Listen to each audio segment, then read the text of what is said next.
spell it out for me. And then let me text Kurt and see if he's coming. I guess he's got a few minutes. And then my one single friend, and he, I sorry, I thought your text said recording starting, fucking kiddos into bed, then I'll be on for realsies and really threw me Whoa. off. You can't record that. I There's just a want to make log him have to inside. edit this.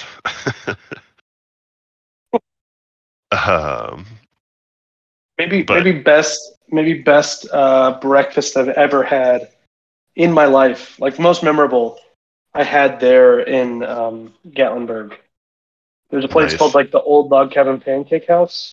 Oh yeah, And there was the pancake factory, or no, I don't know. There was some pancake place there that people wanted to try out, but Pancake Pantry. yeah, I remember that. But, oh man, transcendental experience that stuff. Yeah. So, but yeah, all the friends without kids bought buttloads of alcohol, and like I'm like the entire between being sick and kids, I think I had, I don't know, like 3 beers that I brought and like a small glass of bourbon. Oh man.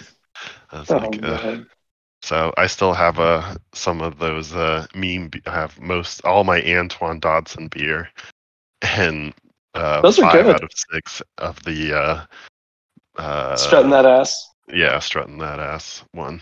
So I drank mostly the Druid City Neon Moon. Mm-hmm. Those are good. But I've heard yeah. no other details about our release. So yeah. Cool. Yep. I don't even know what to do for it at this point. Nope. I think it's kind of set. We're gonna have the movie. We'll have D&D set up at tables, I guess. I don't know. Yeah, we'll figure it out. Yeah. We got to get through a comedy show first. Yeah. God, Lord. Guess we practice on Wednesday. Yeah. So I'm going to be gone next week. But okay. It's all which good.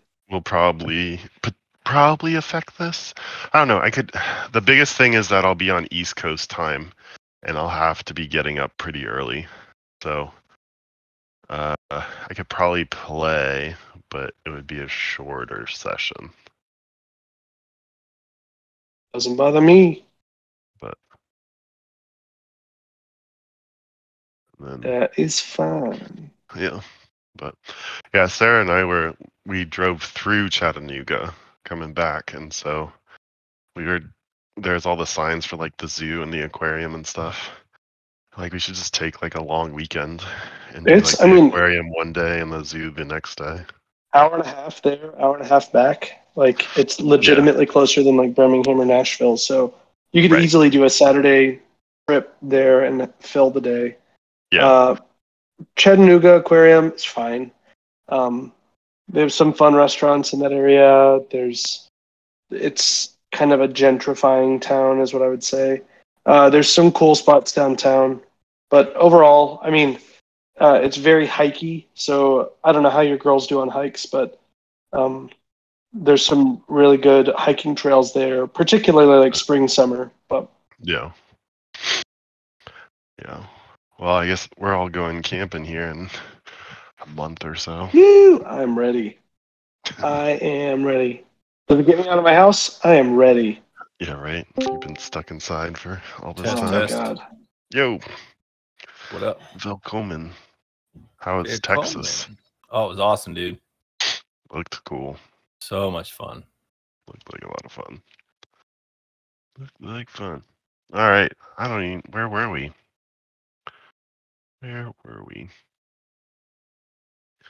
Y'all ready? Should we get started?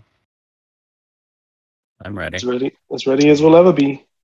Continue on this journey through the Underdark. So I think we ended at the end of day 3 Everybody got their long rest, leveled up to level 3, I believe. Correct.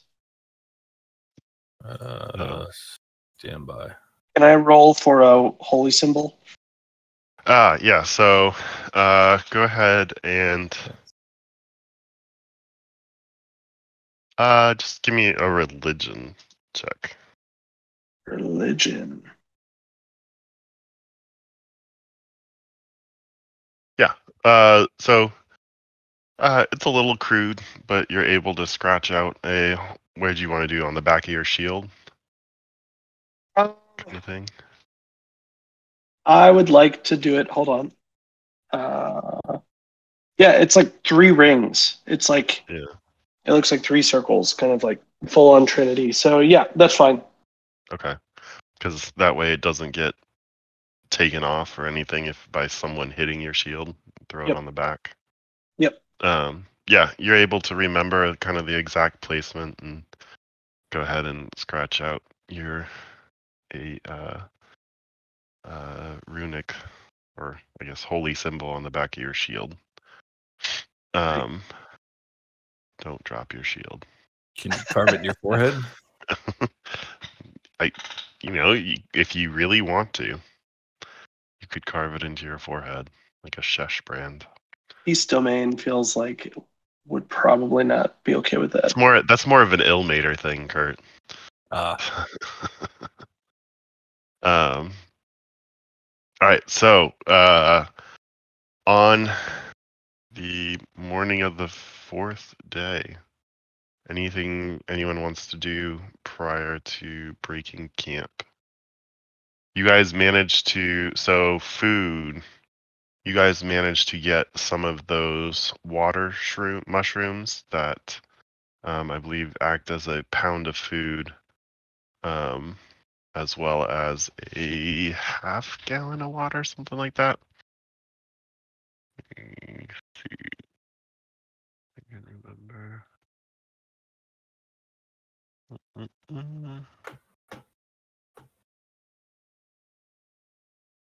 Yeah. So I have in our inventory, we have 5 large water orbs, which is the equivalent of 5 gallons of water and 5 Yes. pounds of food.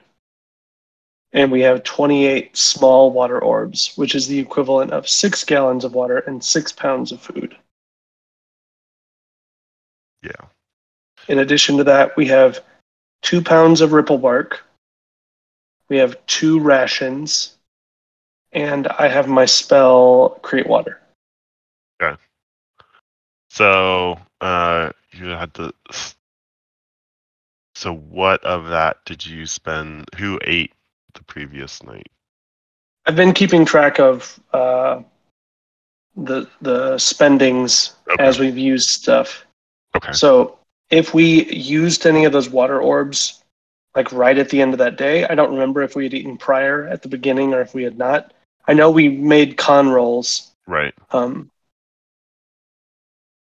And everybody except for Cars made it, I believe. Yeah. Yeah. So Cars had 1 level of exhaustion, I believe. But he got it. He got a long rest shortly thereafter. So Yep. So now we're in the new day where it resets for everyone, correct? Right. Right. So didn't really keep track of it because it reset. And we have everybody with us, correct? Like, I don't see everybody on the map. Yeah, right, Topsy and Turvy are gone. Yes. Raiders. And but everybody else. I think it's like a weird Echo Knight thing, or it's like a zombie shadow thing. That's my hot take on Topsy Turvy. Oh. Yeah. Yeah, but otherwise, so Stool, Jim Jar, Buppido, Sereth, and Drendel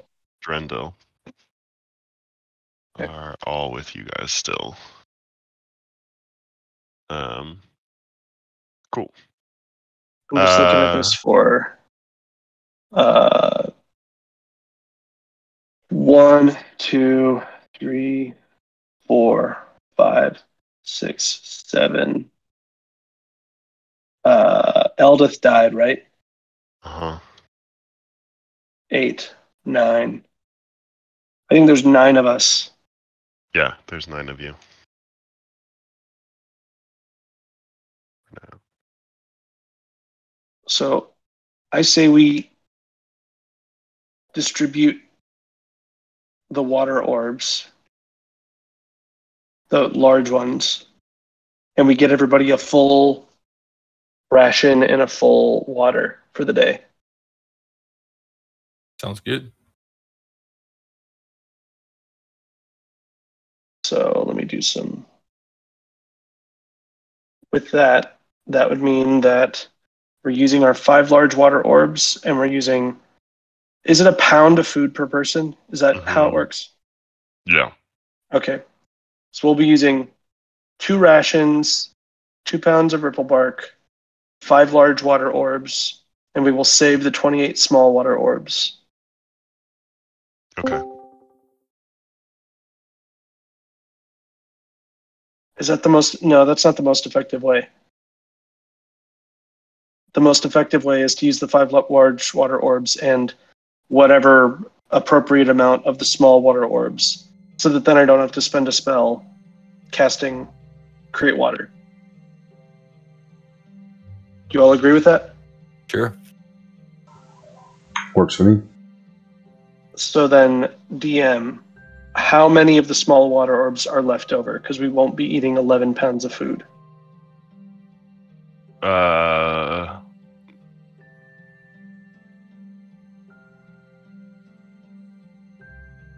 So 9. So if you're using all the big water orbs, I'd say 2 small water orbs equals a big one. Okay. So that would mean we need. So they're a half pound of food each. Okay. So And what, half a gallon of water, just to make the math easy. So we're going to be using 8 of these small water orbs Yeah. to get to the 9 total. Yep. Awesome. So we have 20 left. Our large ones are gone. And we should be good. Everybody has a full feed. Everybody has a full water. We all have a long rest. So I'm going to choose a different spell. So as you guys get ready to set out for the morning, Seraph gets ready to lead you. Does anyone want to help him in navigating down here? I'll assist, I guess. Okay. So he's you guys have been kind of working together as he kind of knows the area, and you set off for the morning. As you travel, the helix pattern that you had experienced before, that was kind of like traveling up the inside of a tree's roots, continues, though you notice there's a number of fissures about midday. You see occasionally steam rising out of these fissures. We are descending. Yeah, you are still climbing. It feels like you're climbing up. Okay. You cross over one bridge that you can see, like kind of like this narrow stone bridge that seems to go over what appears to be some kind of like lava pit down below. Everybody, roll me a d6.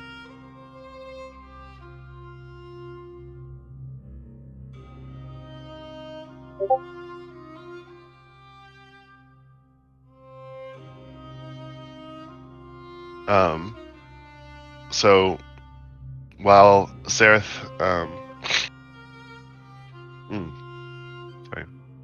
he seemed, to start the day, he seemed a little bit confused with where he was going, you guys stumble across a section of the Underdark where he like seems to regain his bearings, and he says, "Oh, over here we have.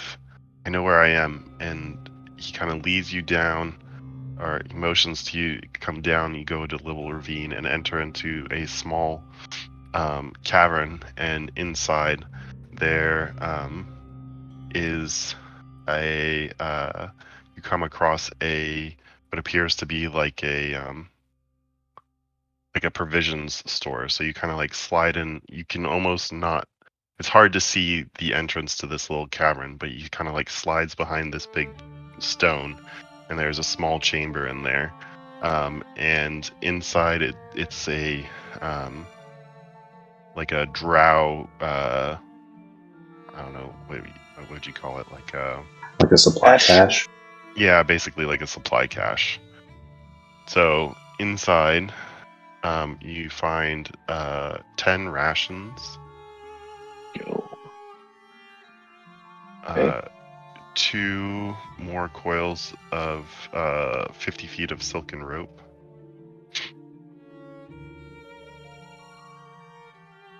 And 3 water skins that are full. That sounds like a jackpot, boys. Yeah, I say we immediately distribute those water skins. Do we have enough for everybody to get one, or? I currently have one. What size are these water skins? So I'd say they hold probably about half a gallon apiece. Okay. Kind of like a standard water skin. There is also a small, I don't know, armory. There are 2 hand crossbows with 4 sets of 20 bolts. There are 5 daggers and 2 short swords. Are they crossbows normal, or are they hand crossbows? Hand crossbows. Oh, okay. All right. Let me go back to how we have people outfitted.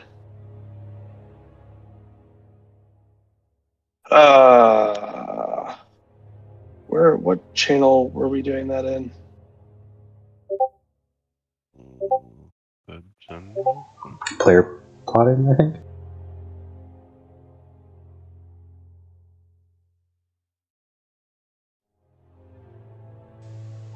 Yeah, player plotting.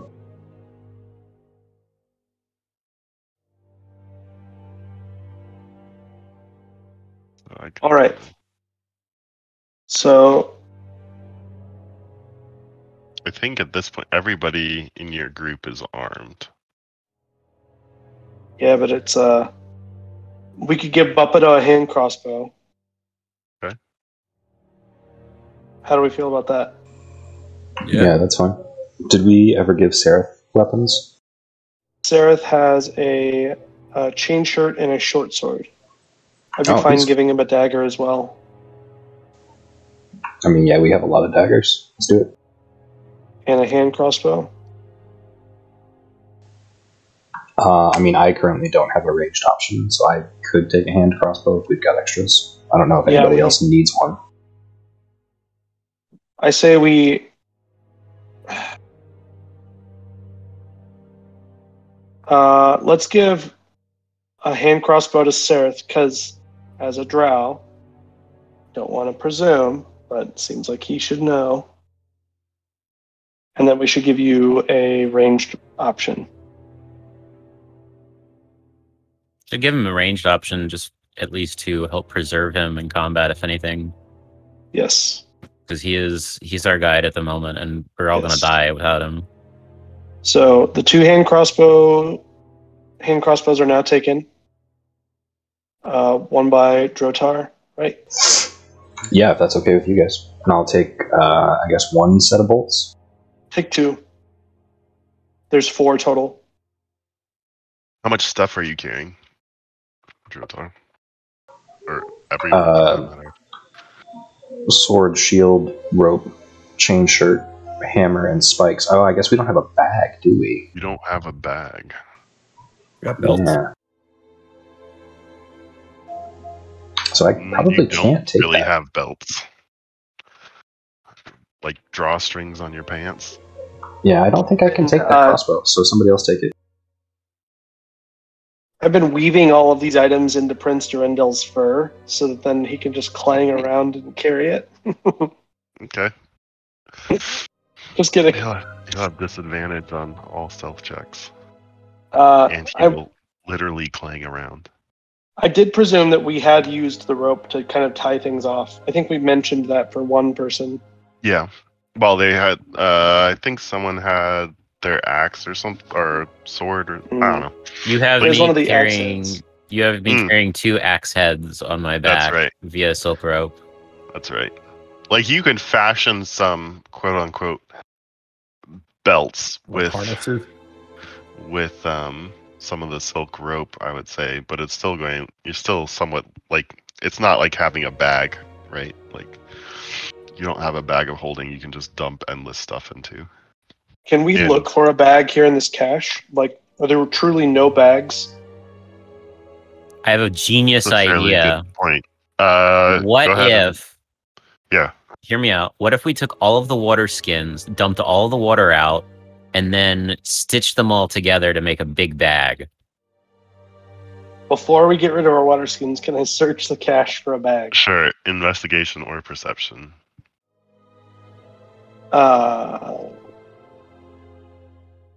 Investigation or perception, you said? Yep. Heck yeah, perception. So you look around, you do see, like, over, like, where the rations were, you see, while you thought they were, like, kind of stacked there haphazardly, it seems they actually had just fallen off of, like, a shelf and tipped out of a bag. So there is a, like, burlap-y type sack that is available to you. Sack. Add it. We have a sack, gentlemen. It can hold 30 pounds.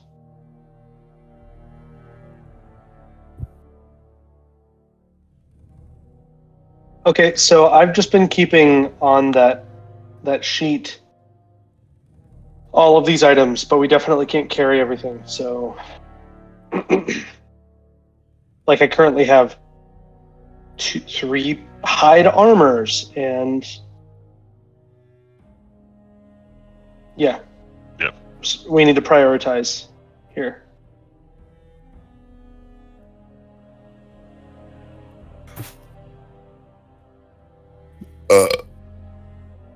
So who does not have a water skin? I do not believe Cars has one.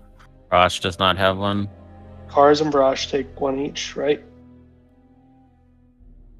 Alrighty. And we should give one to Drotar. I don't know if he has one or not.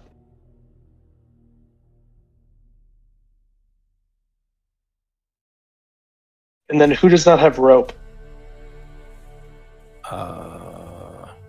Cars does not have rope. Take one of the sections of the rope. 50 feet. Silk. Yep. Yeah, 50 feet of silk. I also am currently unarmored, so I suppose I can take some hide or a chain shirt if no one else wants one. I'm all armored up, my friend.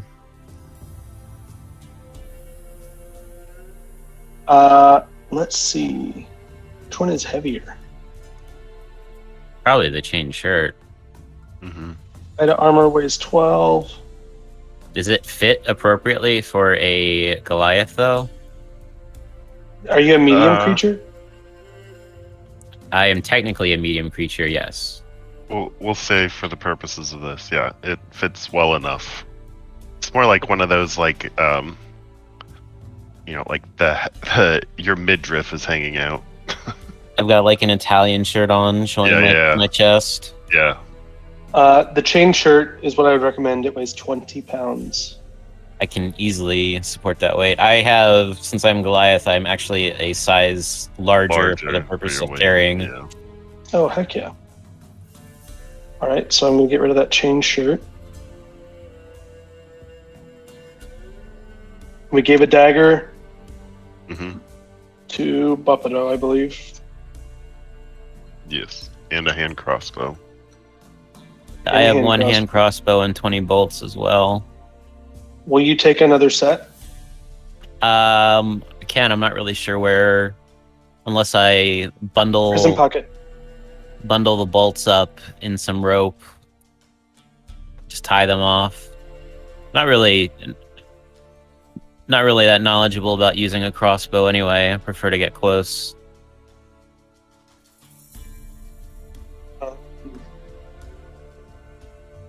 Okay, so I'm going to say that the hand crossbows are both handed out. Did we take both lengths of silken rope? Yeah, I thought you did.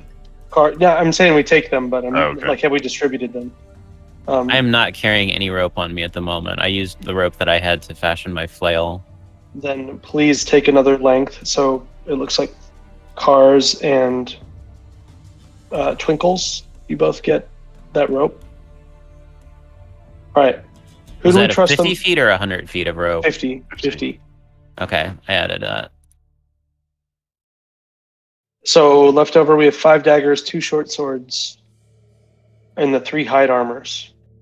Are all of the... Yeah, I think everybody else is like pimped out, right? Studded leather armor.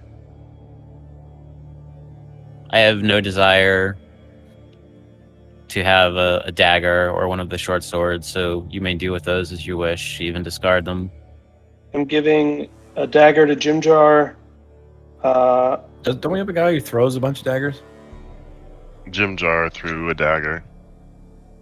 I'm going to give him 3 daggers. Just bet him 3 daggers that he can't hit that guy in the eye. So we now have 2 daggers left. We have 2 short swords. Anybody want to dual wield?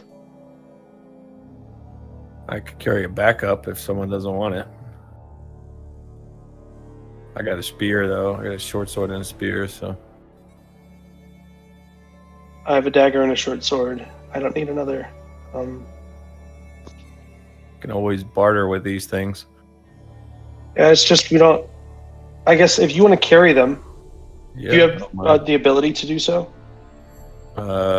Strength of 14. Okay, so I'm giving you 2 daggers and 2 short swords. The thing that's really going to weigh us down is this hide armor.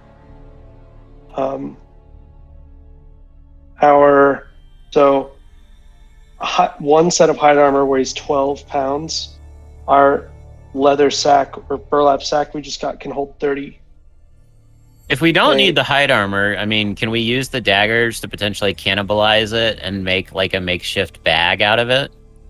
Like pierce it and weave some rope in? Because we can use the daggers to puncture the hide and then weave the rope in and make like a haversack or something. It doesn't have to be a particularly good sack, but it's better than just carrying around, armor that's not doing anything for us. It's a great idea, if DM will allow us. Sure, who's doing it? I can try if you want me to.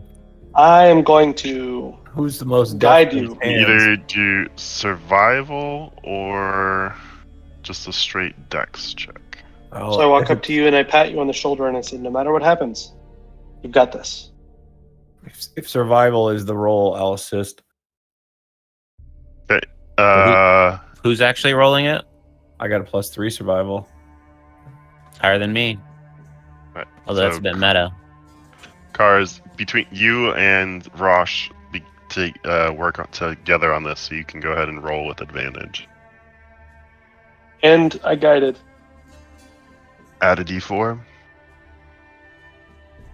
Yeah. Oh, baby.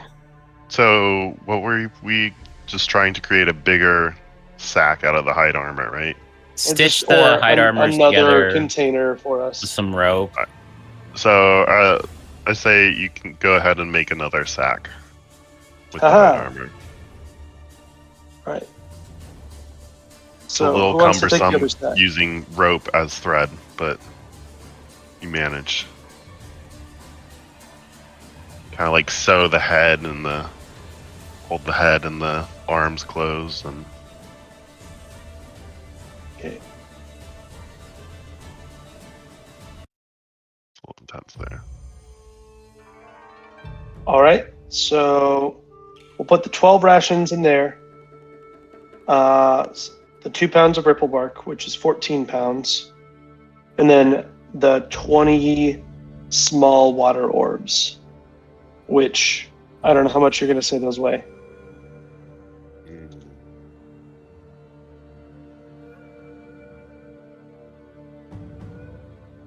Uh, 4 pounds each. Oof. Okay, so then we distribute them among the crowd. So everybody add 2 water orbs. That should get us to, what, 18? 2 Yeah. left in the sack. Yep. What they weigh 4 pounds each. Mm-hmm. They're essentially a half gallon of water contained in a sponge.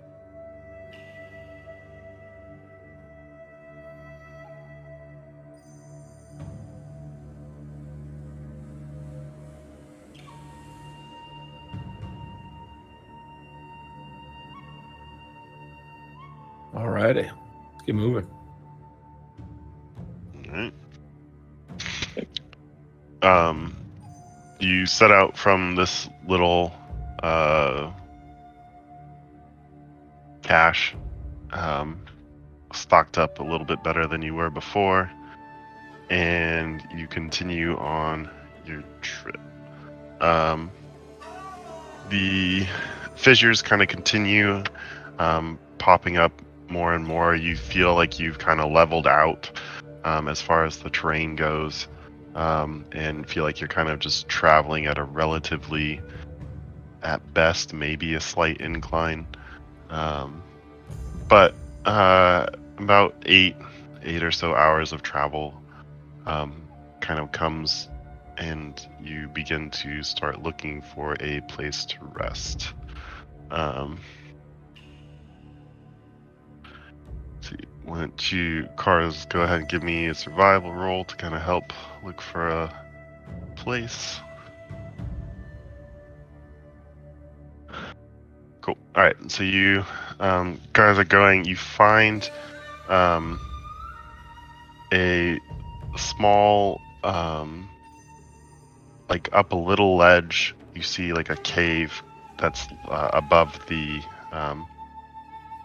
a little bit above the floor, so that you can get some elevation. You're with Vrosh's height. You're able to get everybody lifted up into the opening of this cave, and you it kind of curves around. It's a little narrow and curves around and then opens up into a larger chamber, and it's a little bit warmer in here. As you see, like at the back of the chamber is one of those like steam vents, and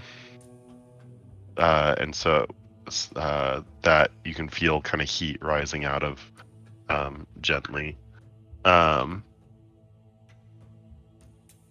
And this appears to be a pretty decent place to take a rest, or to hold up and rest for the night. So as we all kind of buckle down, I want to walk up to kind of the group and tap Stool on the head first and be like, "Pour spores, please, spores." You know. He throws up his spores. So everybody's just hearing this in their head then. So to clarify, Sareth, we're headed where exactly? Loopadoop. So, and do you know someone in Bloopadoop? Loopadoop. I do not. Does Or anyone Sloopadoop. here?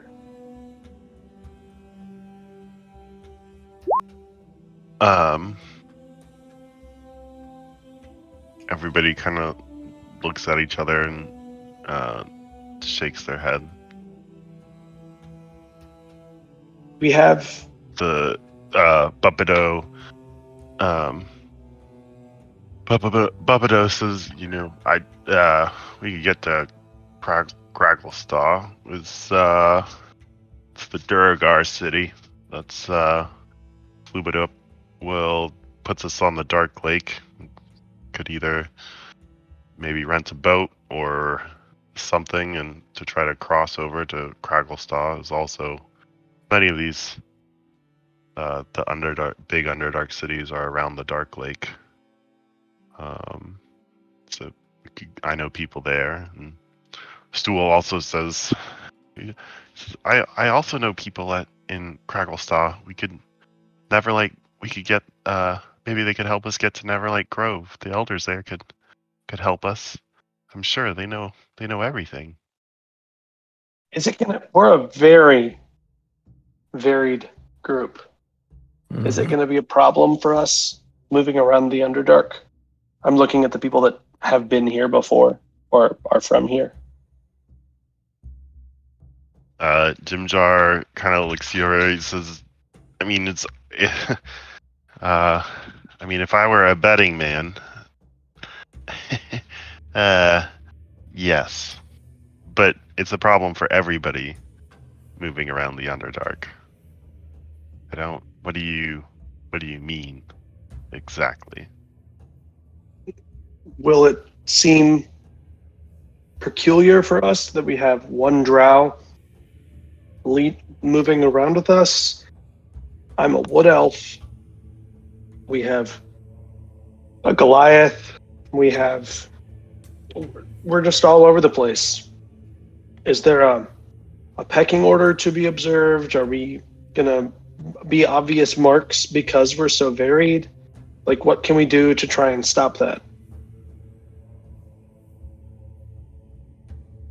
To be fair, short answer is yes. The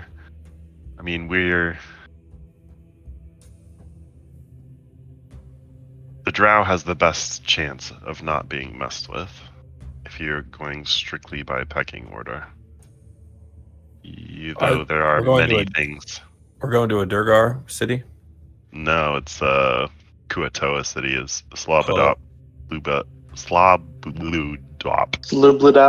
Slubudop is a Kuatoa city. Are they allied with any of the other races, or they're kind of their own? They're kind of their own. Okay. They trade freely with the other cultures?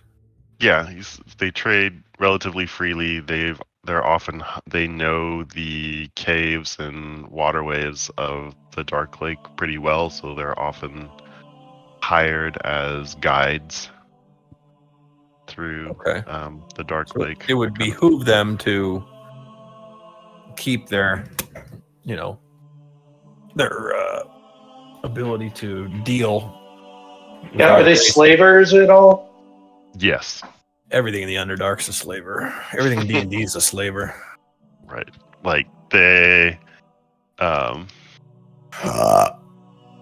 yeah, they're opportunists. You're not any more safe amongst them than you are anyone else.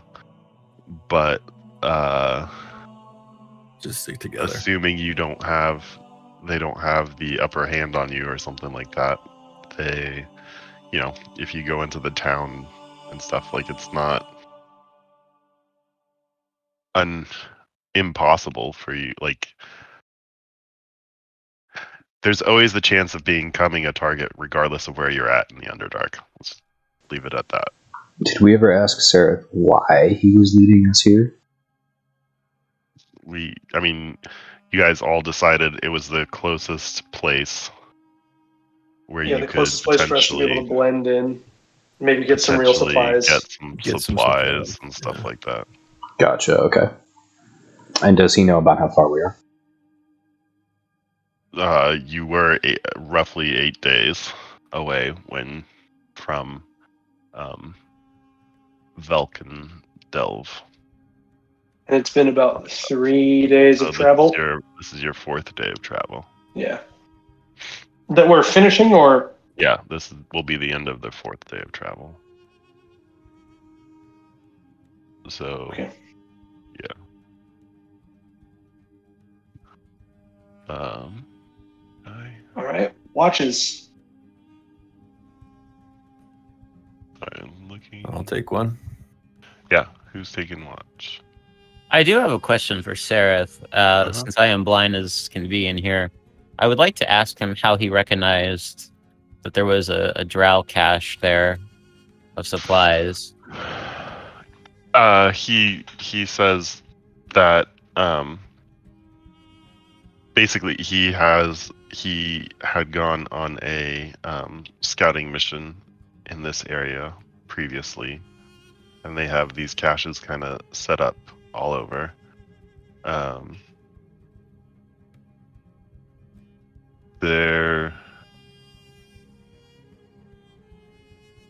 They don't really leave any visible markings of their cache, so it's kind of, you just have to know where it is. I see. Does he know of any others nearby? No. What was his role again among the drow? Slave? I mean, he was a guard like any of the others that you saw. He wasn't a higher up that was displaced in a game of politics or anything? Nope. What did he do to get locked up? You guys haven't really asked him. Hey, Seraph, why were you in prison with us?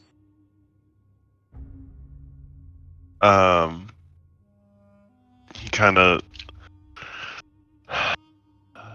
sighs and holds his head a little bit. Something you notice he does quite frequently is he says he gets headaches. But he says I don't know. They said I killed somebody. I don't remember killing anybody. Ominous. You've never killed anyone? Of course I've killed things. I don't remember killing. I don't remember killing him. Who? Another drow. Who? Just one of my fellow warriors. Another guard? Yes. Where was this? Within the outpost. Okay. How long ago? I don't know, they threw me in here. What's it for? 15 days ago. Supposed to be sent to Menzo Baronzon as a sacrifice to Lolth. Was anyone else in the prison at this time? Anyone else in our group? No, it was just before your time. Okay. So no one can verify this? Mm-hmm. How long have you had headaches?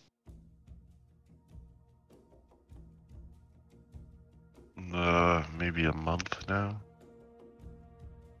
Did you ever have trouble remembering things prior to your headaches?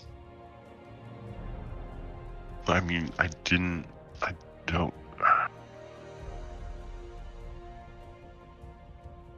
Did these headaches start before you were accused of killing this guy? Yes. But they're only ever minor headaches. The stress of it has only made them more frequent. I guess to that point, Jim Jar, why were you locked up?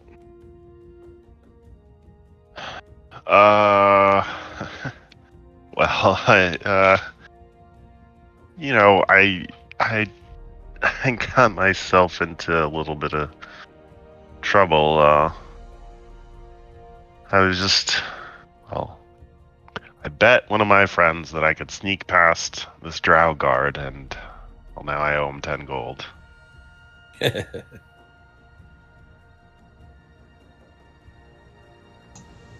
And, are we getting everyone's story right now? Because I really hope we are.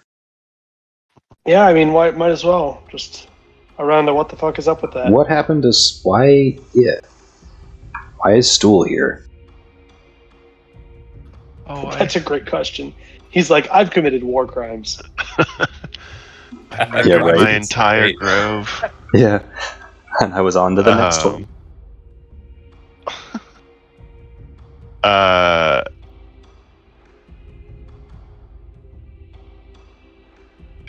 He said, he was just out minding his own business and was captured.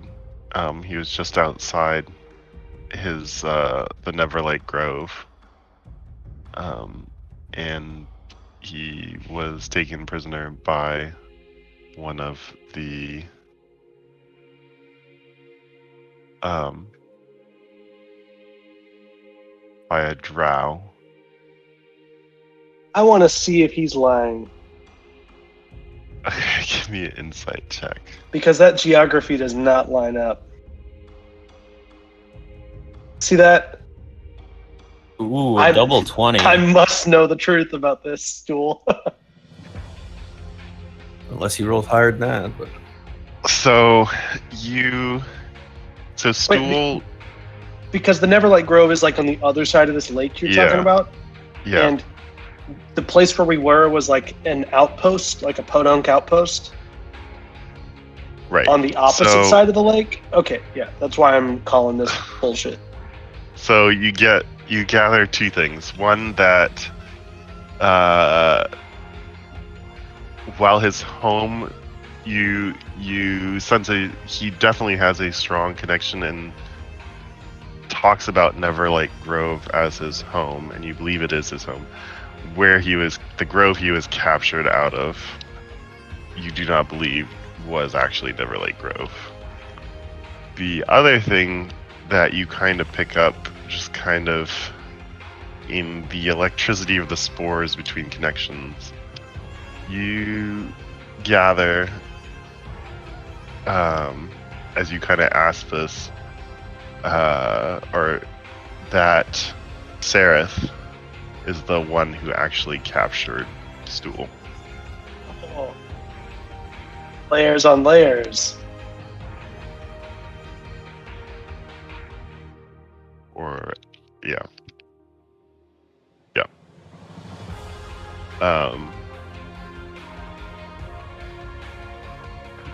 But you don't gather that Stool is actually aware of that. Like, you just kind of searching Stool, and he talks about being captured by a drow. You kind of pick that up from Sereth. He kind of looks away a little bit. Wonder where those headaches are coming from. I was going to say that music was awfully chipper and upbeat for what was going on. What about you, Drotar? How did you get here? The drow ambushed me and my company after a fight. As far as I can tell, I'm the only one still alive. If I hadn't been so badly wounded when they tried to take me, things would have gone differently at my capture, I'm sure.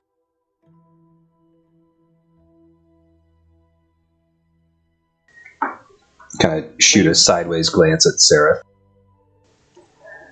The drow are going to pay for what they did.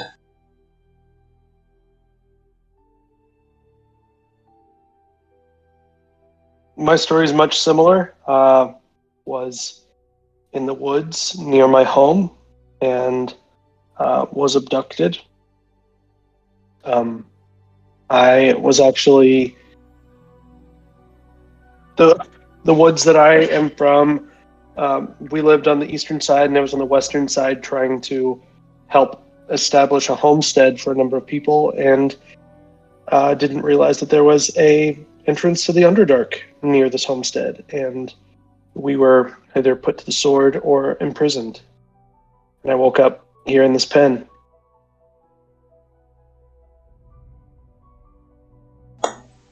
Gonna kind of look around. This is a cave. I meant this is the not cage. The slave pen. Yeah, no, I meant the cage. I'm just poking you. Okay, It's okay. It hurts. I took the name Urup. In Undercommon, that means slave. My actual name's Fedaria. So I just didn't want for people to know I didn't know, so you can call me Urup if you want, but my real name is Foe, so. What about you, Vrash? Was out hunting in the mountains, camping under the stars, when I was awoken by a band of the Darkskins at knife point, and they had taken me. I miss the stars. And Cars? Me? Question mark? Yeah. Well, long story short, I left my tribe, came down here for a bit, discovered an entrance to the Underdark, figured I'd check it out. Hunted for a while, got caught.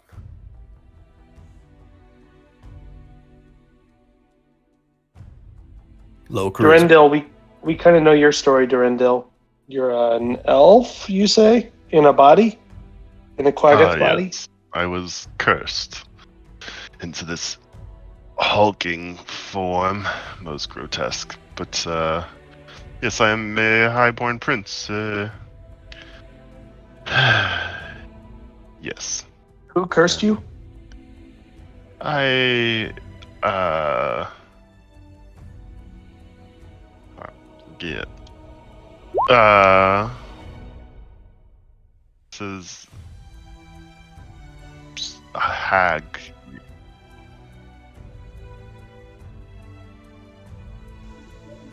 I want to detect magic on him. Detect magic on him? Yeah, so if I sense the presence of magic, I can use an action to see an aura and learn the school of magic, if any. Yeah, you don't pick up anything. Cool.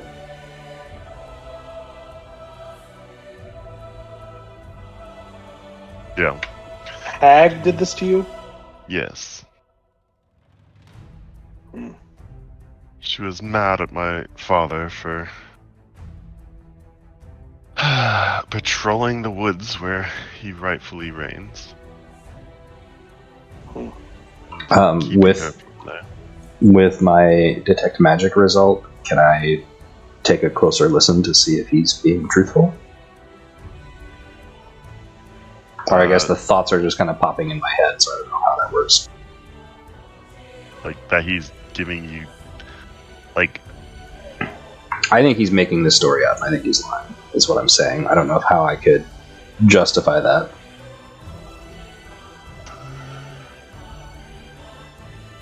I mean, you could make an insight check. The tech magic isn't really... Well, I was just saying, like, he said he was magically cursed to this form, and I don't sense... cut out. Oh, sorry. He was magically cursed into this form, and I didn't detect any magic on him, so... Me suspicions doth be aroused. You don't think a curse detect magic wouldn't let you know Oh, it's a different something thing. is cursed. Oh, okay. Never mind then. Go on. Yeah. But if you want to make an insight check, you can. Sure.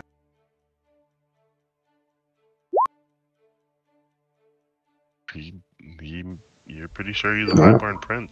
Wonder Sounds if good to he me. could grant you some kind of wealth. But yeah. Finally turned to Buppado. Last but not least.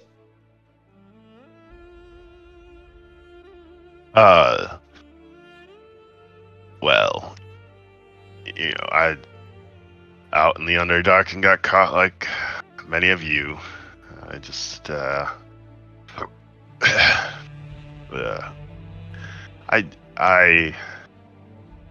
got cornered by a drow patrol. I was out.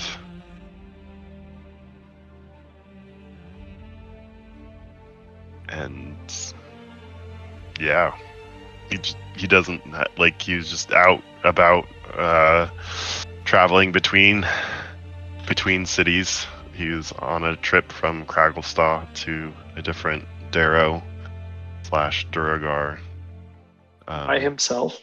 city. Yeah. So it's easier not to get seen if you're not in a group.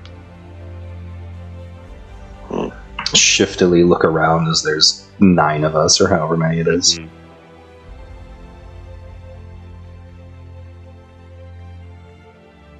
Properly outfitted, I can handle myself.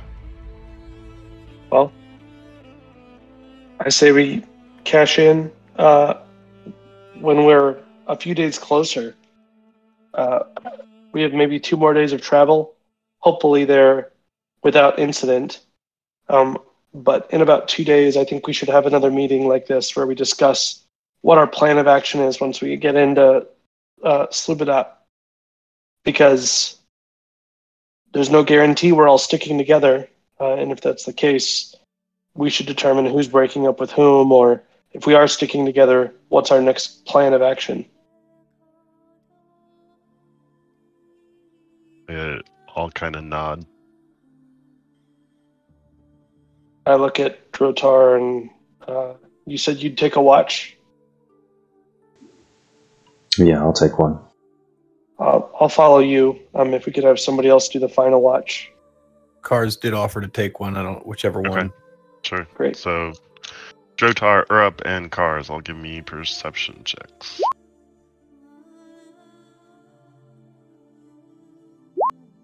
Ugh.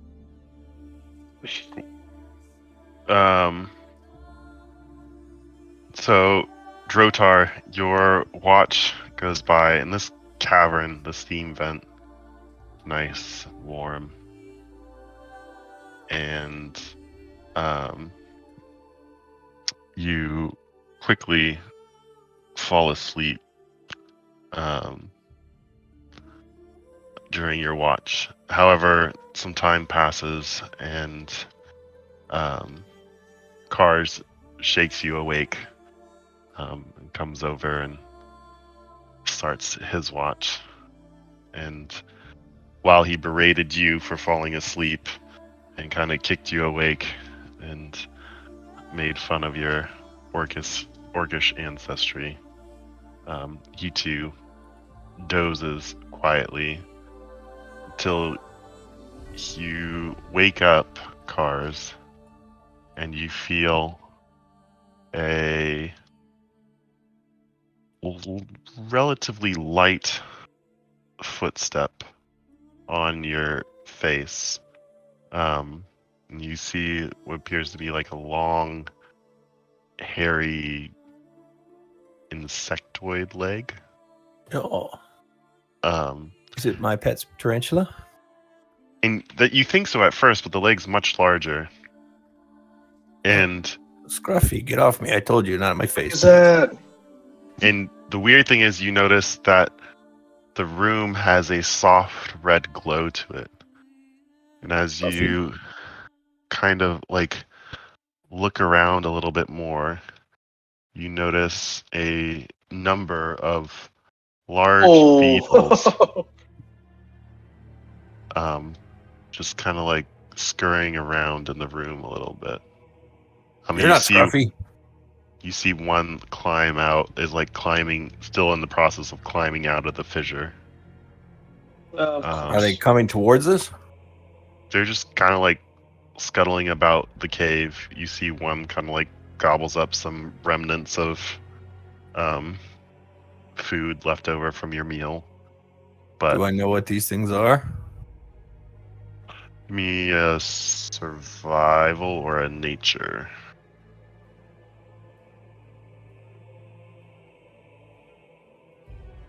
There's some kind of like, so I would say actually with that roll, you know they are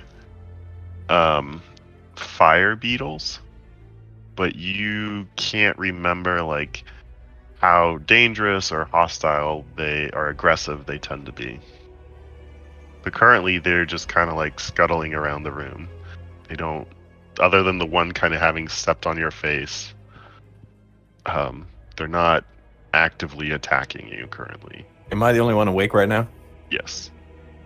I will watch and see what they do. I'd better to try not to make everybody panic. Okay.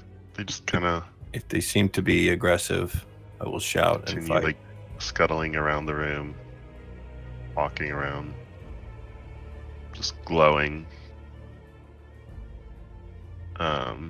Give me a nature check.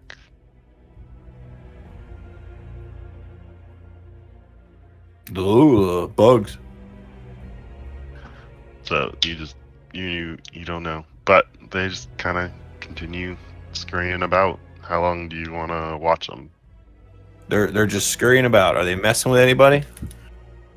No, like you see like one or two like kind of like climbs over someone, like not necessarily like stepping on them per se, but like just like climbing over people and kind of like they're like searching for food kind of thing. Okay. I will try to quietly wake up Urop without freaking him out. He is about 15 feet away from you. I actually might be awake. Because you're elf trance boy. Yes.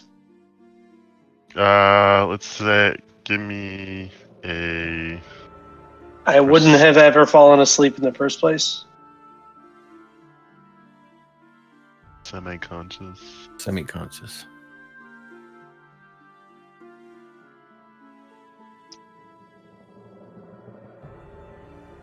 So I'd say give me a perception check. Happily.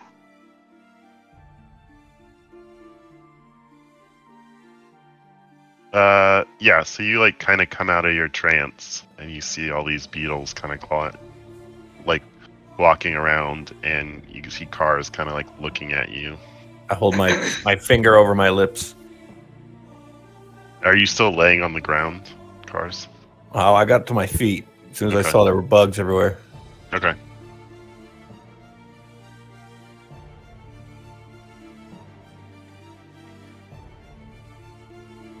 So you see from the middle of their bodies, this red light is kind of glowing.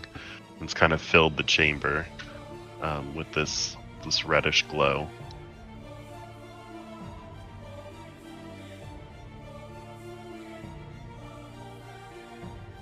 What are y'all doing? I kind of gesture to everybody and then like make a with my thumb like, let's get out of here.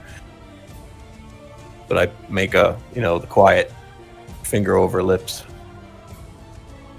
And I will try to gently shake awake Duratar without freaking him out if I can. Okay. So you go shake him awake. Hey, Duratar, quiet. you come to as he shakes you awake. Don't freak out.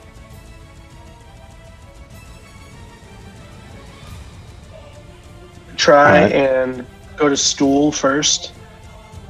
Okay. So move there and wake up stool. Can I attempt to stand? Sure. Okay. And if I'm able to successfully wake up stool, I'd like to ask him to spread his spores out so we can Okay. shout into people's brains. He does so. Everybody, stay calm. There are some kind of glowing creatures surrounding us. They're fire beetles. As long as you don't freak out, everything should be okay. I don't know why cars went country all of a sudden, but Because you've been in Texas all that's it, man. last week. I thought Floridians had an accent. Holy moly. Does anybody know, are these aggressive? Is there a use? Should we... They don't seem to be. I think as long as we're calm and we move out slowly, they should leave us alone. So Sareth kind of wakes up and he Don't kind of freak looks out. around and he freaks out. Oh, damn it.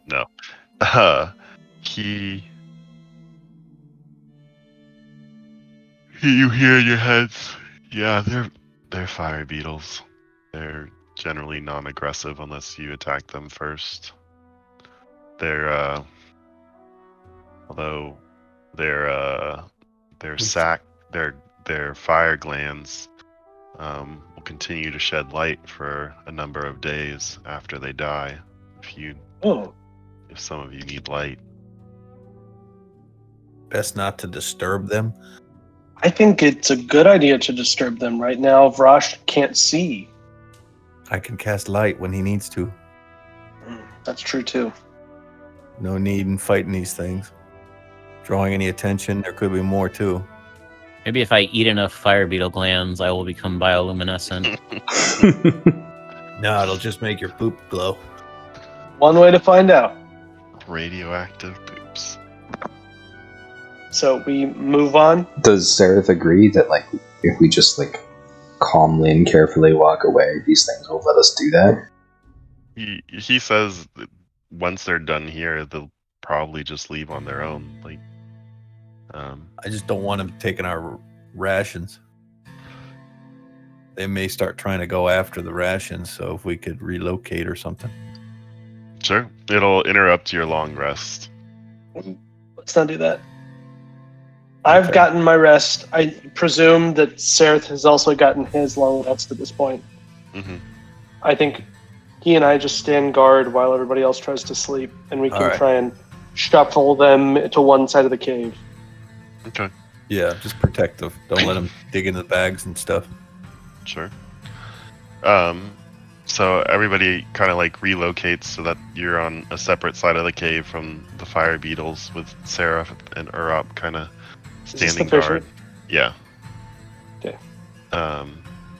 Some time. The rest of you kind of go back to sleep with the light glow in your now red light district. But after maybe an hour or so, the beetles slowly begin scurrying back down the fissure, going their own way.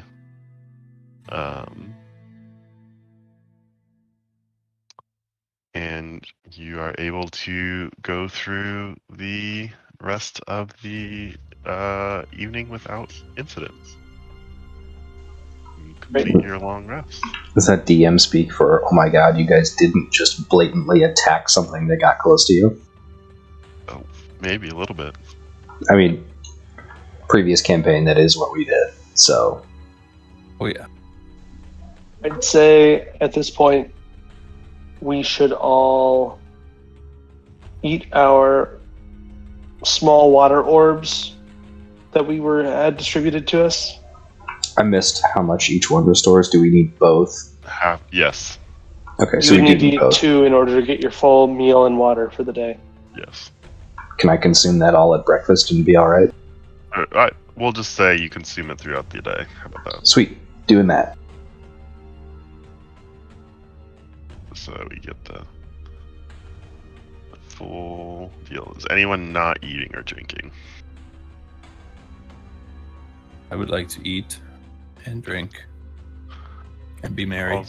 Also consume your water orbs. 2 water orbs equals enough for a day, right? Yes. I will annihilate my 2 baby water orbs.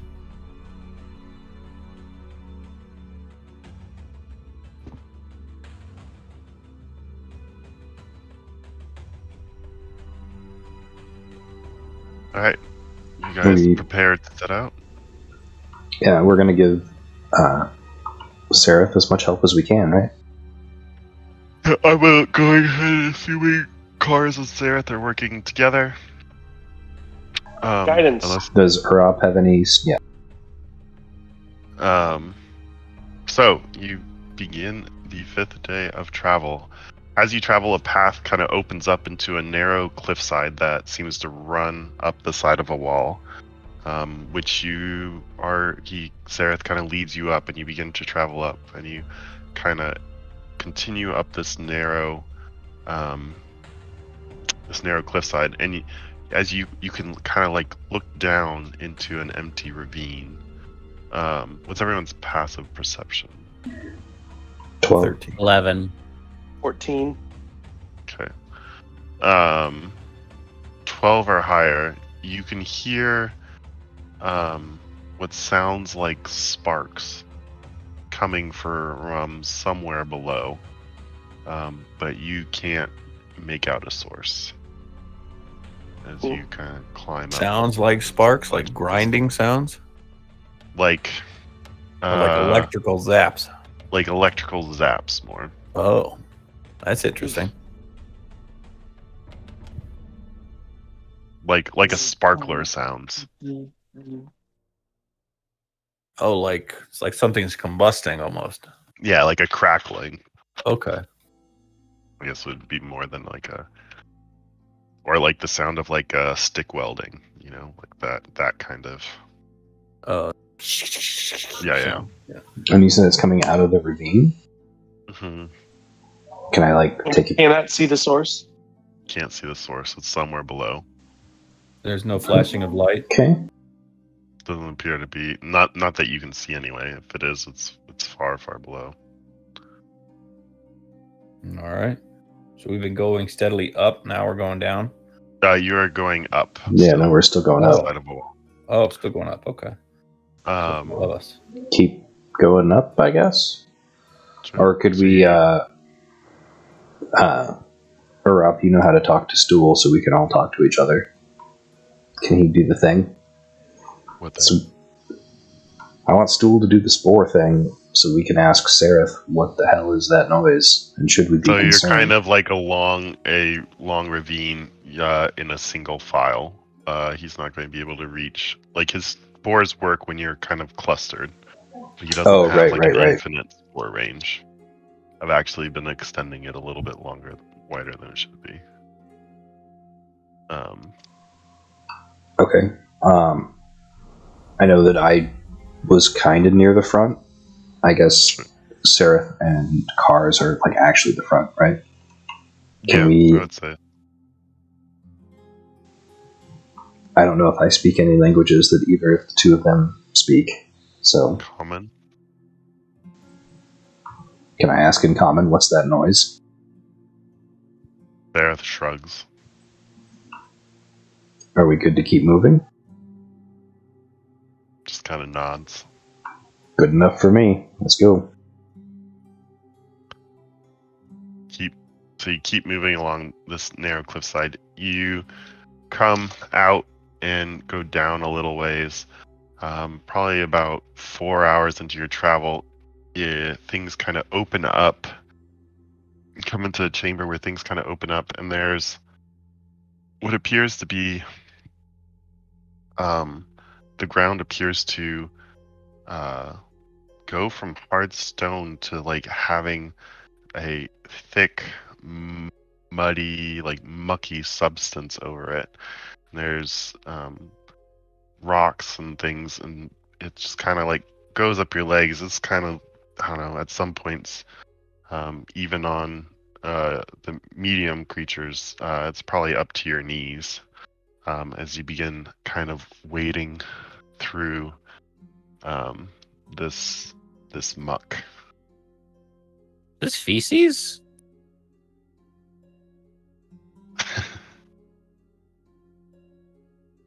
I sniff it. Sure. It doesn't smell like feces. It smells more earthy, but also like it's like that weird like swampy smell as well. But we're like standing on hard ground, just ankle deep or knee deep in this weird muck that's on Yeah. top of the hard ground. Yes. Okay. And it all feels like sure-footed underneath us? Sure-footed-ish, like it's a little slippery because Sure. covered in I'm saying like but there like aren't you're like not, you don't feel like pitfalls. you don't currently feel like you're sinking. Okay. But you are just at, as you look, you are kind of at the beginning of what appears to be a cave, like Why you gotta say a it like wide that? open cave with, I don't know, you've probably got maybe 300 feet to the other side where it just appears to be muck covered. You see some large like stalagmites, I think. Sticking out of the ground or Sticking out of the stalagmites? ground. Yeah, sticking out of the ground. That kind of poke up out of this muck. But you don't, and you can see what appears to be, there's like a couple spots that, like, as you kind of look where, that don't seem to have like muck on them, that are not, or are at least not fully submerged in the muck.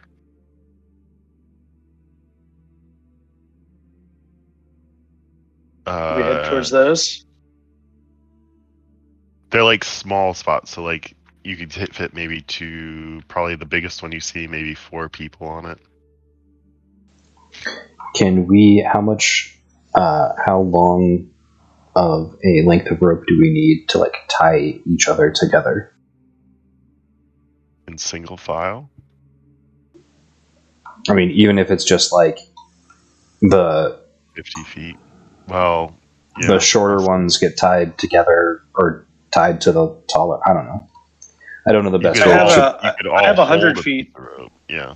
I was going to say I've got a 50-foot length on myself from the first So with 50 rating. feet, you could all hold on to it. To tie it around you, you need more than that. I have a 100-foot length. You guys have seen Pathfinder, right? No. Nope. Okay. I mean, I think it's prudent to do that, but I also need to stand up for a second. So I would suggest that we do that with the rope and try to tie everyone together so we don't lose, especially the short folk and or Stool. Oh, Stool. And then I'll be back in a minute. Can Stool like ride on top of... He would have to ride on top of someone. Can we put him on top of Prince Durendil? Sure. That works. Mushroom hat. I am pro tie ourselves together. Okay. Single file? I leave it up to the group. I'm just throwing in my support for the idea. Want to anchor people to me, I don't mind. Someone's going to have to lead me because I can't see anything. Or you'll have to give me a light. Cast light on him. I cast light on the tip of your nose. Just kidding. That'd be so frustrating. I think that might actually like blind me in the... Yeah, right. Yeah. I think that would actually give me like disadvantage on combat or partial blindness. All right, Rudolph. God, how do I cover up my own nose? Your hand. True. I could cast light on your teeth or your tongue. I think just a small pebble or anything will suffice. Yeah, that's fine. A palm full of the mud goop. Even one of the daggers, like It appears none of us have seen the movie Pathfinder. All right, let's do this. All right, so we all. So you tying to yourselves together, or? Yep, I would say yes, and I'll use my length of rope. All right. What's your order? don't want to be first. Best climbers spread out, I guess. Well, if you're tied together, you tied. I would say big person, little person, big person, little person. So Seraph is still in front. Okay. And then I would say Jim Jar, because he feels pretty athletic. Okay. Are you tied right next to each other within 5 feet, or are you spreading out more? 5 feet. Okay. I'm pretty athletic. So Cars. Okay. Buffalo. Durendil, kind of in the middle. Okay. And he's got stool on top of his head. Okay. And then that's it for littles, right?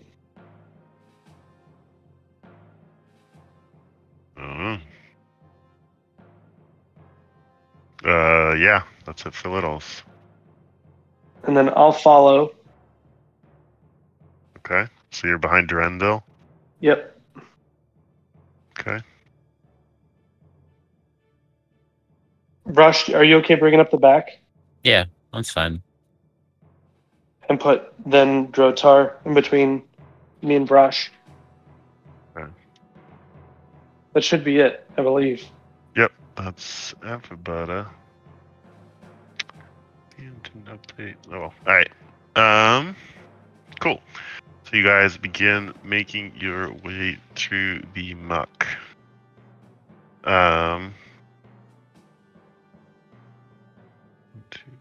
Someone roll a d8. I gotcha.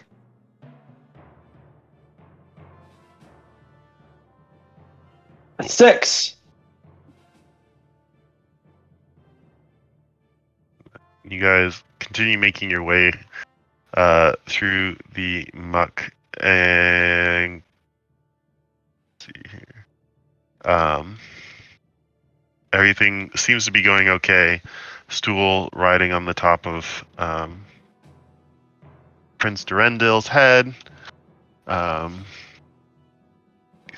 Slow going, moving through this muck. It's probably like difficult terrain as it gets a little bit deeper as you go further into this cavern. You make your way maybe 180, 100 feet, something like that, and all of a sudden, up. Get out of here. Get out of here.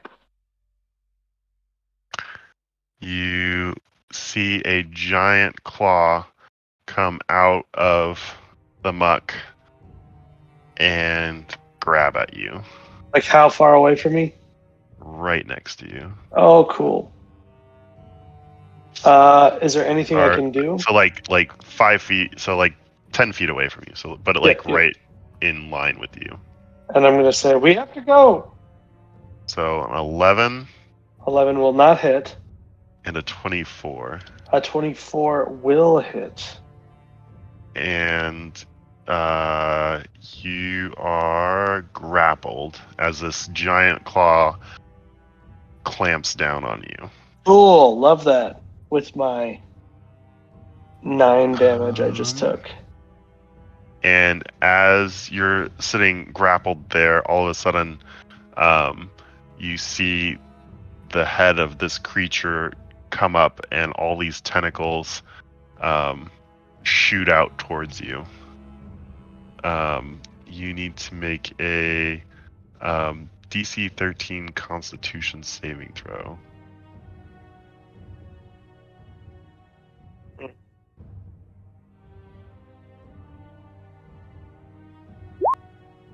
Not a success. 3 of these tentacles kind of like stick into, like, one hits you like in the side of the neck, and you are now poisoned, and Cool.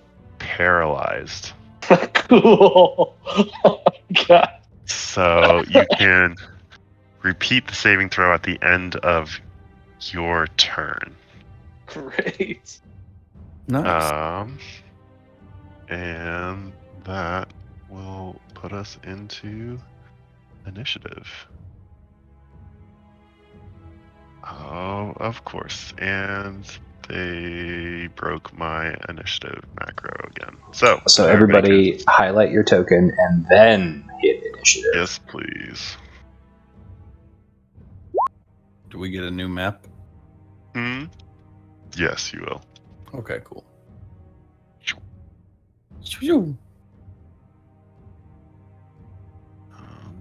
Get everybody pulled up here because I got so many Wow. people.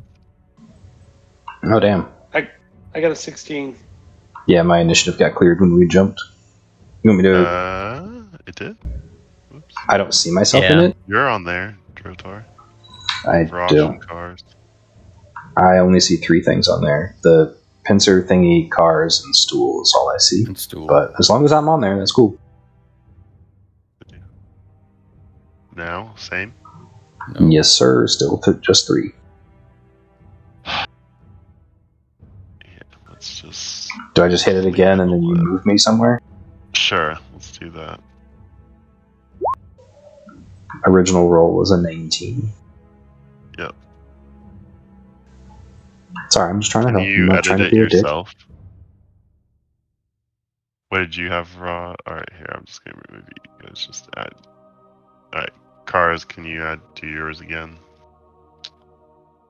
But I'm gonna make every one of the NPCs just act on this. I was 21-12. I literally rolled a 20 and then I rolled a 1. Nice. Okay. Vrosh. It was a 7.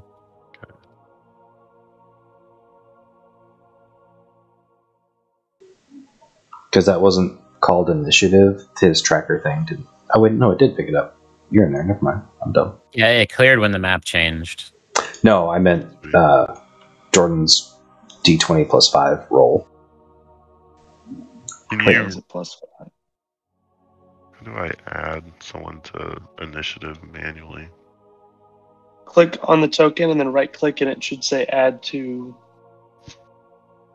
turn order. Or There we go. 7 for Vrosh. You said, right? Yes, sir.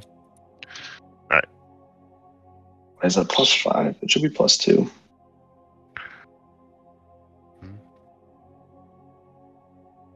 You should be a +2. No, I'm just talking to myself. Okay. Alright. Yep, Cars, your turn. Cars, you're up. Whoa, big thing. Do I know what it is? You not like it. It's like still covered in muck, and you just see this huge claw come out. So, you could spend some of your time trying to figure it out, or you could do something else. Good thing we're all tied together. Yep, you can't really move without moving everybody with you. Yeah. All right. Cut my bonds. Okay. And so action to cut yourself free. can I cast a spell at it? Do you have a bonus action spell? I do not. So then I'll just move. Okay. Position myself as close as I can. How fast can I move? Half speed. So this would be count as one movement. Well, let's see if I can get behind him. So about here. Yeah. Whose idea was it to tie us all together? Drotar. Love it. Why Urop. did I not have Urop on? You were in initiative, and now you're not. Because it was the wrong token. Let me throw myself back in. I was 16. If you could just reorder that. All right. Sorry. Drotar. Yep. Urup is still, as far as I can tell, conscious, right? Yeah, I'm grappled, poisoned, and paralyzed. he's being held Cool. in this giant claw. Can I move 5 feet to the right? Or is that not okay?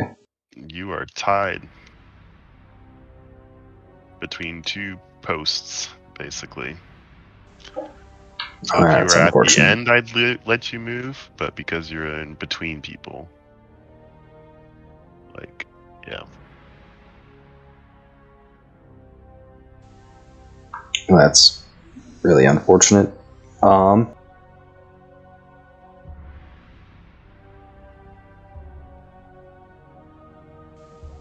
Oh man, I don't know what I want to do.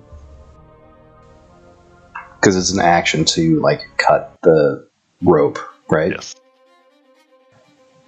That's really unfortunate. But I think I'm going to do it. Okay. Alright, you cut yourself free. Bonus action movement, half movement. I'll move to here. Okay. And then... If you move one more, you'd be flanking. Yeah, I can do that. Are Because we just, flanking where we just are? half. Directly across from each other. Oh, you got to be directly across? Yeah.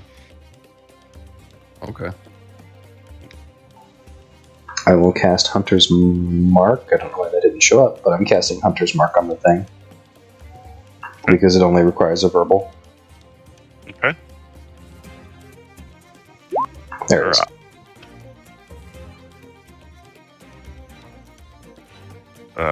You can make a saving throw or up.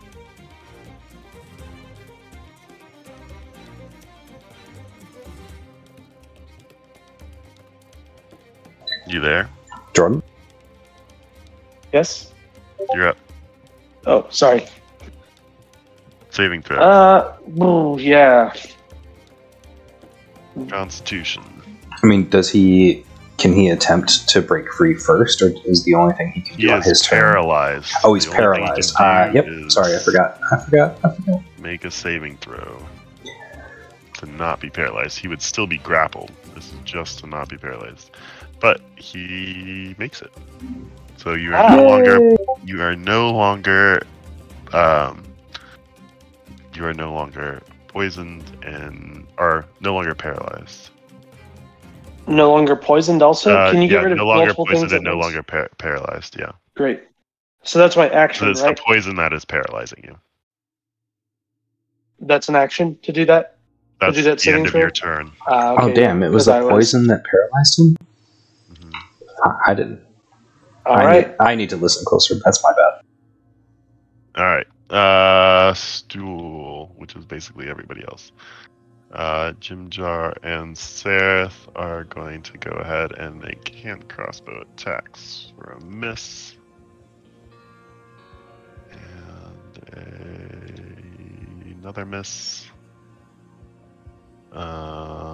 Buppido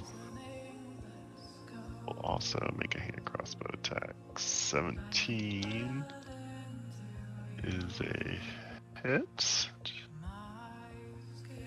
Come on now. For 6 What the points, hell is going on? right? Prince Drendil, he will also, seeing he's got stool on his head.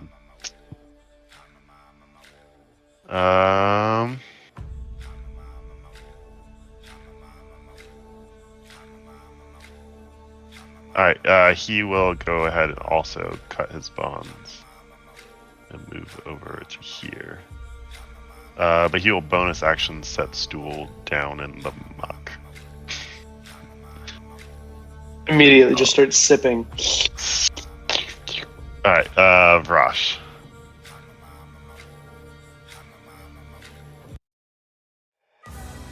Can you give me any light, assuming that You got that was pebble. cantrip cast? Okay. 1 second. And Was you it are 30 feet? Yeah, I think it's 20 or 30. And you are free of all ropes, Brosh. Okay. Oh, hello.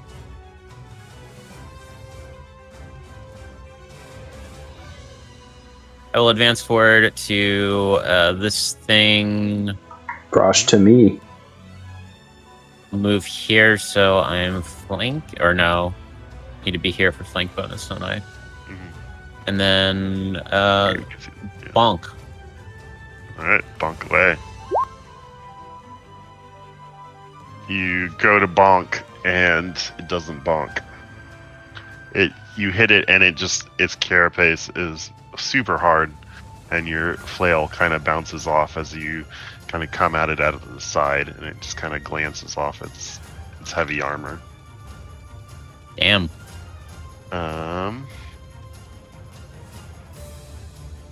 Anything else? Bonus action, anything? Nope, I'll end my turn there. Alright. It is going to...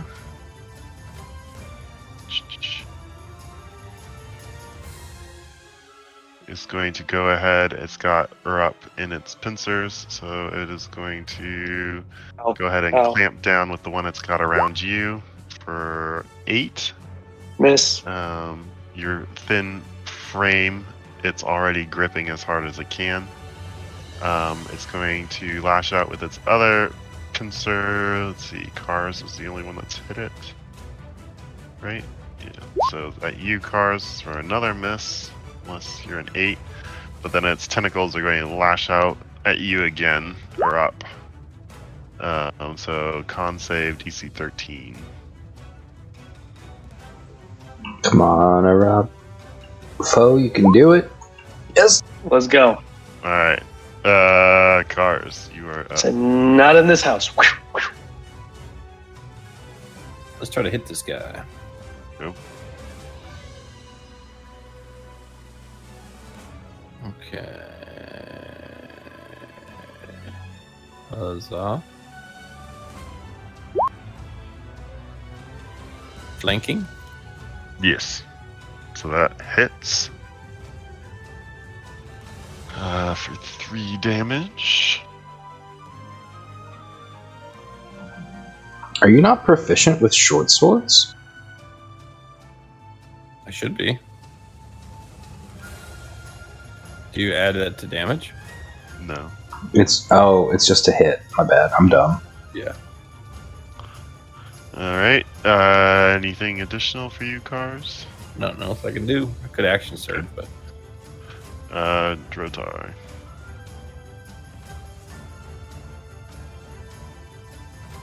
Cars seems to pierce through this thing's hide a little bit.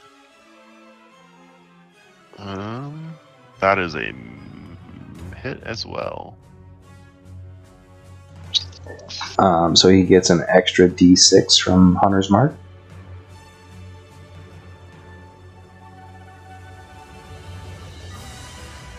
Okay. And against better judgment for doing it. What are you doing? I'm trying to click on Domine's Fight, but it's doing... Oh, click over there. There we go. Ooh. That's a spicy smite. Alright. Okay. Up. Okay. For my action, I am going to cast or use one of my domain features, Emboldening Bond. So this is budget guidance or budget bless. I'm going to give it to Vrosh and Cars. So you get to add a D4. And then for my bonus action, I am going to use Healing Word on myself, which will give me 4 points of healing. Great. And it would have been an action to try and break the grapple, correct? Correct. Okay, yeah, I'm still grappled. Alright. Sarah, Jim Jar, Buppido all make hand crossbow attacks against this thing, all missing. Prince Durendil, though, will go in and strike at it with his claws, one of them breaking through the carapace. Let's see, Rosh. Okay, gonna whack again. This time with Bless. That's a 20 to hit. Do I need to bless that? No. Okay. And I will end my turn there. Okay. Its turn. It's still got Urop, so it's going to squish down. There we go for 17. Beats it. 10 points damage, then another. Gosh, everybody's hit him, so 2, 3, Vrosh. Using other pincer at Vrosh for 15. To hit you, Vrosh. 15 does not hit. Okay. It is an exact meet. The 15 doesn't hit you? Correct, because I've got the chain shirt on now. Oh, man. My AC was 14 before, but now it's Heck 15 yeah. with the chain shirt. It's 15 with the chain shirt? Yes. It's meter So meets it, B. beats it. Oh, that's Yeah. right. Okay, never mind. Yep. My bad. You I'm take stupid. 11 points of damage, and you are also grappled. All right, I'm going to Stone Endurance. Tentacles at you are up, so con save, please.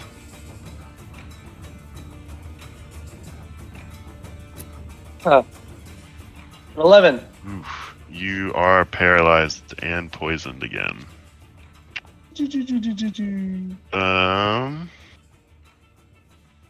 That is its turn. Cars. It now has Vrosh and Urup both grabbed in its claws. Try to get Tentacles are like Drop them. licking Urup's face. Trying to find Come on. orifices to climb There's a into. hit. That's a hit. Yep. And I guess I will surge the action. Okay. Which is just another attack. Mm-hmm. Ghetto That blast. also hits because it's advantage for your flanking. So 5. Excuse me. Bless you. Drotar. Does that How- get this thing's attention at all? I mean, yeah, it's not enjoying being hit. Trying to get it How- to drop the guys. How's Okay. Urop and how's the tentacle creature? How are they looking? You definitely see like where you've broken some of its carapace, and it's got some decent wounds on it. It's How's Bloody. Fodarieth looking? I am barely floating above the muck, unable to move. just held in this claw. All right, can I scooch over to here? And I will use, let's call it, just 5 points of lay on hands, and I will end his poisoned effect. Okay. As my action, Am I still paralyzed? and You are not. Okay. how much penalty did you say it was? It's difficult terrain, so it's half movement. Okay, so is this actually 10? That would be 20. Right. Okay, stopping here. Sorry. All right, Turn over. you're up. Okay, now that I am alive again, thank you very much. That was not looking good for me. I'm gonna cast Cure Wounds. at second level, I believe. On myself, so I get 13 points of healing back. Okay. Plus 13. Yeah, that's very good. And then I don't think I can cast that wouldn't help at all.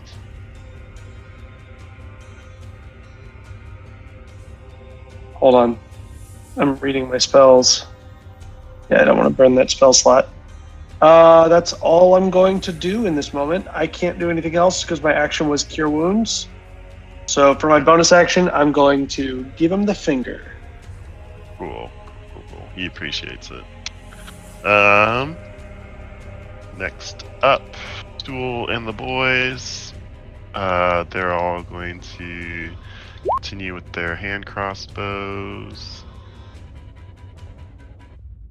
because they're tied together and playing it safe. None of them hit. But Prince Drendel will claw, and he hits once for 7. Did he not hit twice? Huh? Did he not hit twice from flanking? Or is that not flanked from Rosh? Yeah, he's with Rosh. Also, dear God, is this thing still alive? Yep. Boys, we done the wrong thing. All right. Rosh.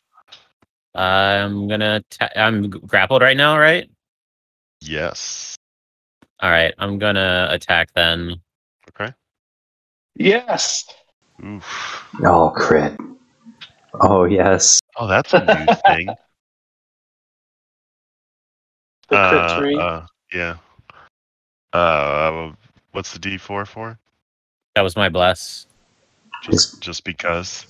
He has it. He should roll Well, it. I'm grappled. I have disadvantage, right? So I'm using the 17. No, grapple is just you're at 0 speed. Is it? Yeah, okay. The restrain. My brain is restrained is when restrained. you have. Okay. Yeah. All right. Well, that's 10 then. No one can blame him. He spent 2 years blessing the homies. So. Dude, my brain is fried right now. Honestly. Oh, sorry, man. All right. Anything else for you? No, I had my turn there. Let's see. It is going to actually drop the grapple. You did just hit it really hard. All right, it is going to squeeze its pincer on you that's grappling you for 23 to hit and 10 bludgeoning. And all right, I will use Stone's Endurance again. Okay. Okay, that's a 0 to hit then. Is it unlimited on those? No, I only get 2 per long rest. Okay. And then the other one at Cars for a 23 to hit.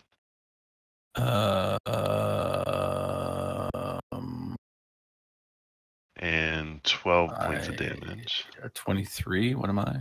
Wait, if it's attacking with its other claw, does that mean that it's released me from its grapple? I thought you broke free. But No. yes, it was releasing you from its grapple. Haha. Because you haven't been hitting it, and it's not in a good place. If I cast shield, I get +5. What did he try to hit me with? 23? 23. So if I do 5, he'll still hit me. Right? If it's a 23 or less, yeah. No, 22. So he'd hit me regardless. So I take 12. 12. And you see his tentacles latch out towards you.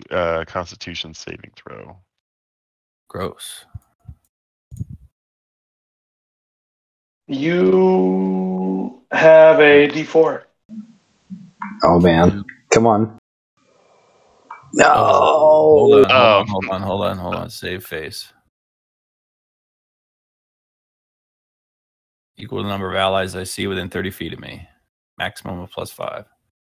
+5, baby. So you succeed, right? If 17. Was a save? Yeah. Yeah, 13 succeeds. That succeeds. Lane, you're up. Can only do that once. That's his turn. Yeah, we better hope we kill this thing and then get a long rest because. All right, who's up? Cars. Cars was done, I thought. Yeah. I was attacked. No, he was being attacked. Oh, sorry. I have no action surge. Let's try to hit this guy. I guess. 9. 15 is a Blank. miss. But With, with the Ghetto D4, Blast. yep, that hits. Is that not limited use? It is for 10 minutes. Oh, lame. And it is, hold on. I thought it was a use and lose. Nope. Lame. All right. Attack rolls, ability checks, and saving throws. Yeah. This thing's hurting. Is that your turn, Cars? That's all I can do. All right, Drotar. I'm gonna scoot back over here and yeah. That hits. And then he takes an extra D6 from Hunter's Mark.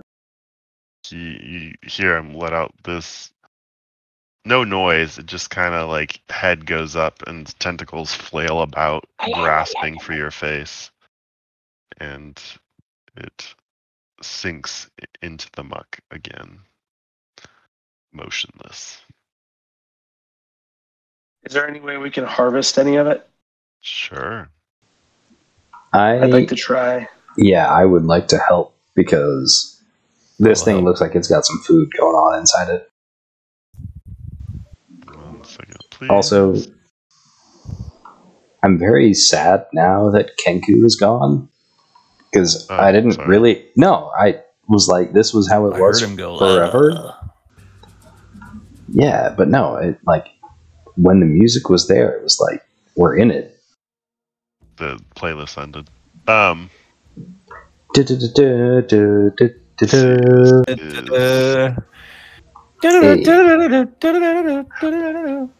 So, all right, who feels It the is great. most adept at slicing this thing up? Because it's probably not me. +3 if it's survival.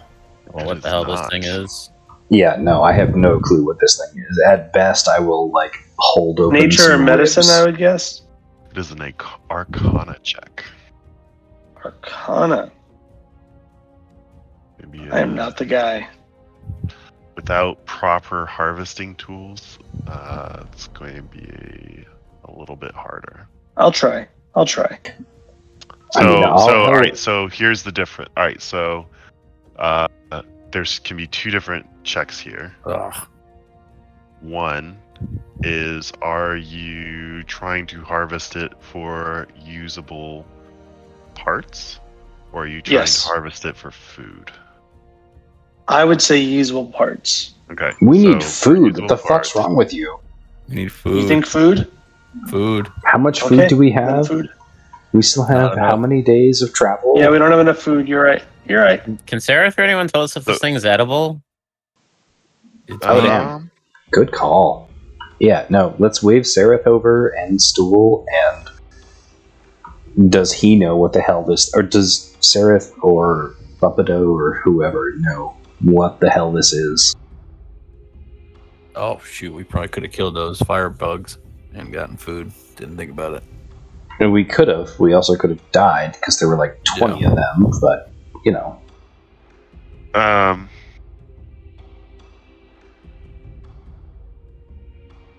So he looks at it. He says,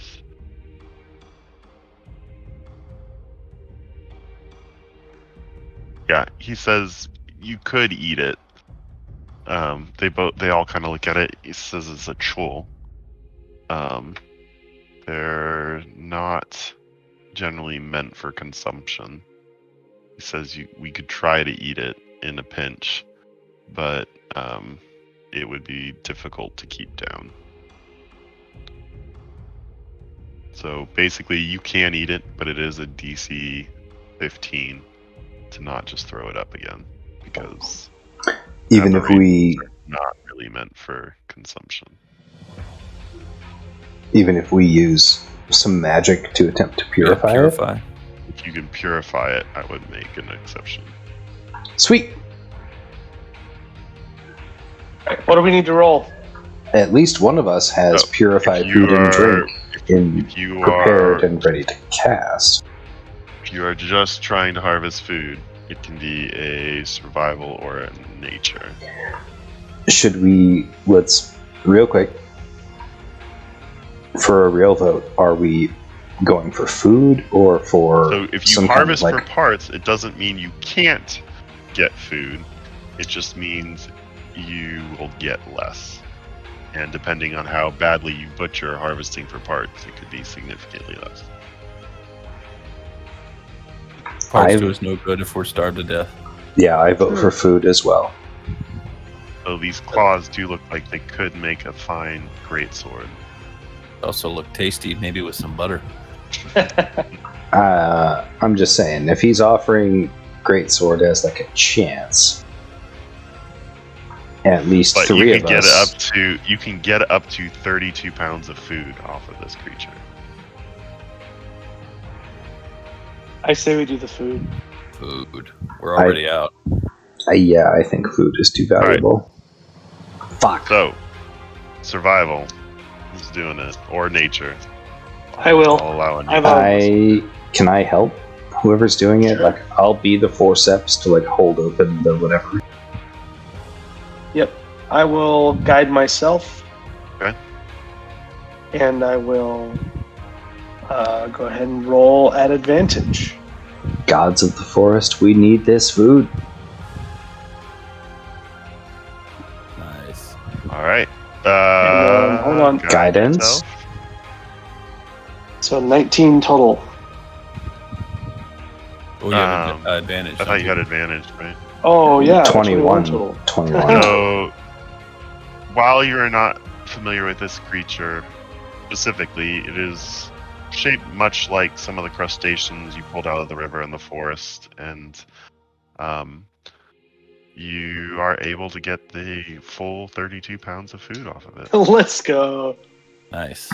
Can I, probably against better judgment, but I'm going to do it anyway, can I purify food and drink while it's right here? Why does this not... Let's see.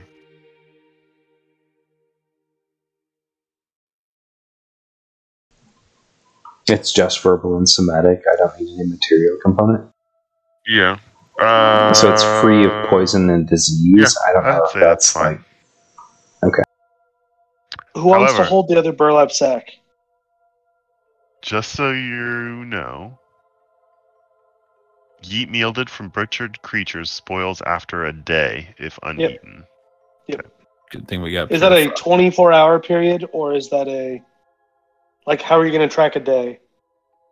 We have I purified will. Purifying it just removes it of poison and disease. It doesn't make it not spoiled. Yeah, it does. I mean, if it's already poison spoiled, maybe. But for right now, It works it on rotten apples. should... But it's not currently rotten. So it should have like a 24-hour shelf life from right now. I'll give it Okay. 24 hours from right now. Okay, that's what I was hoping for. So, So we should be able to carry this. Hopefully let's we can keep fording survive the muck Pooh pit. River Yeah, hopefully we can get through the Pooh River. and make it to the other side. And then, does anybody else need healing? I don't know if anyone's worse off than me. I could use a little. I sustained 0 attacks, actually, during that last fight, somehow. I thought someone got hurt really bad. Me? Yeah. Yeah, patch yourself up. I got hit pretty hard, but thankfully it just bounced off my skin. Rock hard skin. Solid abs. Let's move. Okay, I'm Somebody gonna heal. cast- Let's get out of this muck pit before something else Are we comes. also Let's trying go. to get those claws? You took We all the went- food. Yeah, no, we focused on food. Opted to get all the max food over. Yeah, Boss. let's go. Let's get out of this thing. Yeah. Let's go. All right, so here's my spell. Take 5 points of healing. So purify food and drink like it. doesn't remove the food from being spoiled. It makes it so you can consume it, but it does not change the taste or anything.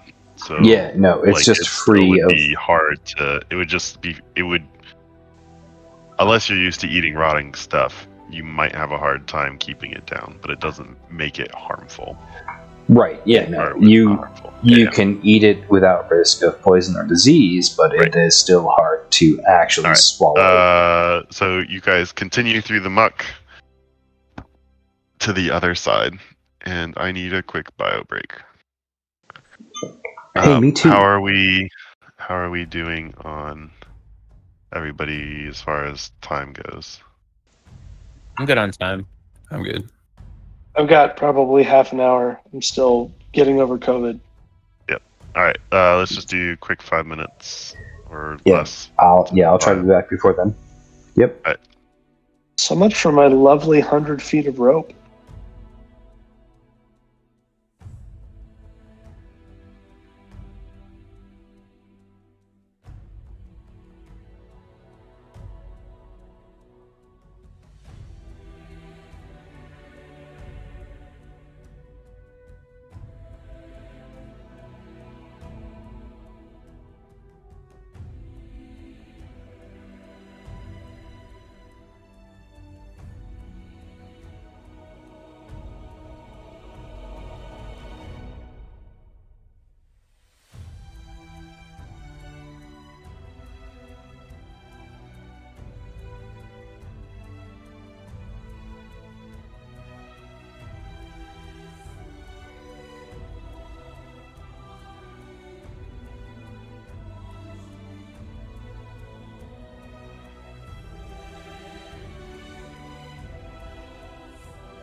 We can call it here, Jordan. You should get some sleep.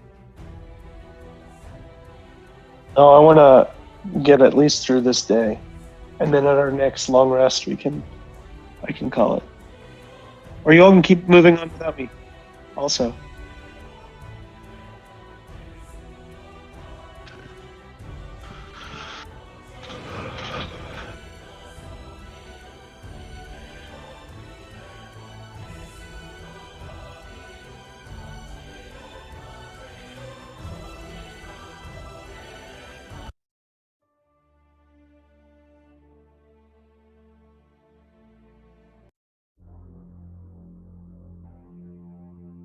All right. So.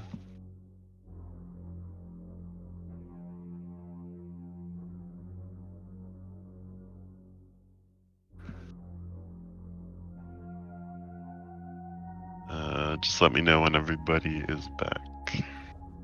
I'm here. I'm here. Good enough. So I might need to actually just step away, even though I just got back, because my dog is clawing at me like she needs to go. Oh, so. Okay. Is there any combat or anything that I need to be aware of? Otherwise, I'm just gonna take a quick break to take care of her. You should be okay to go for now. All right, I'll be right back as soon as I can. Wait for Rosh or for Drotar.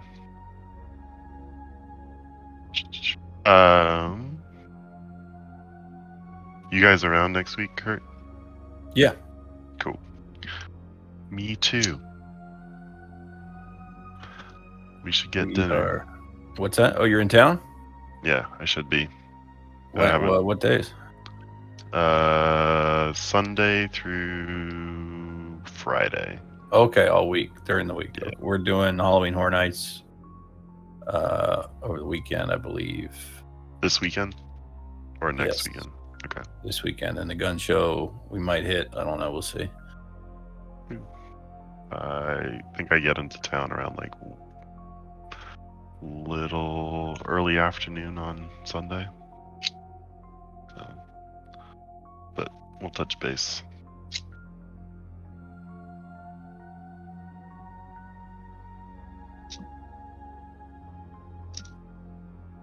Totally.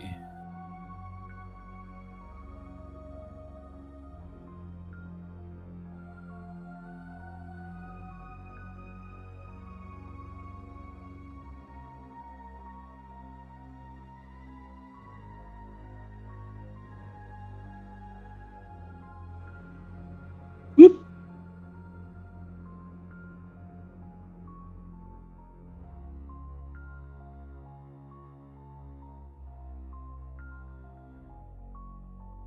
Whoop.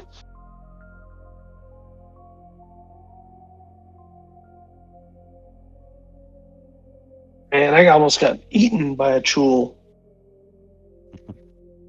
If he hadn't purified or removed the poison from you, he was definitely going to try to run away with you. Yeah, 100% he should. I'm a tasty snack. Yep. A mere morsel. Yeah. I was kind of hoping he would grab one of the smaller people, but you were chosen based on the dice. Kind of worked out with Stool riding on Durendal's head. It made a perfect 8, so I just can roll a d8 and there you go. Good. Glad we could help. Yeah. I've not played with many chuls. Very interesting. They're like aboleth workers, right? Yeah, I think so.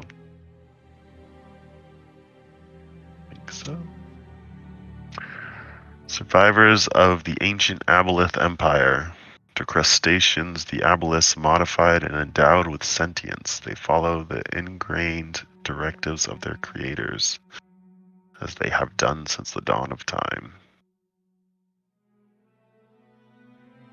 Oh, what's scary is does that mean there's an aboleth floating around?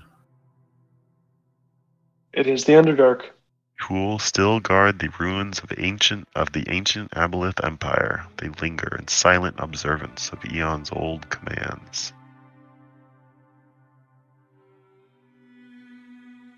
Hey, if Bill or any of his friends try and fucking walk past here, fuck them up. 20,000 years later.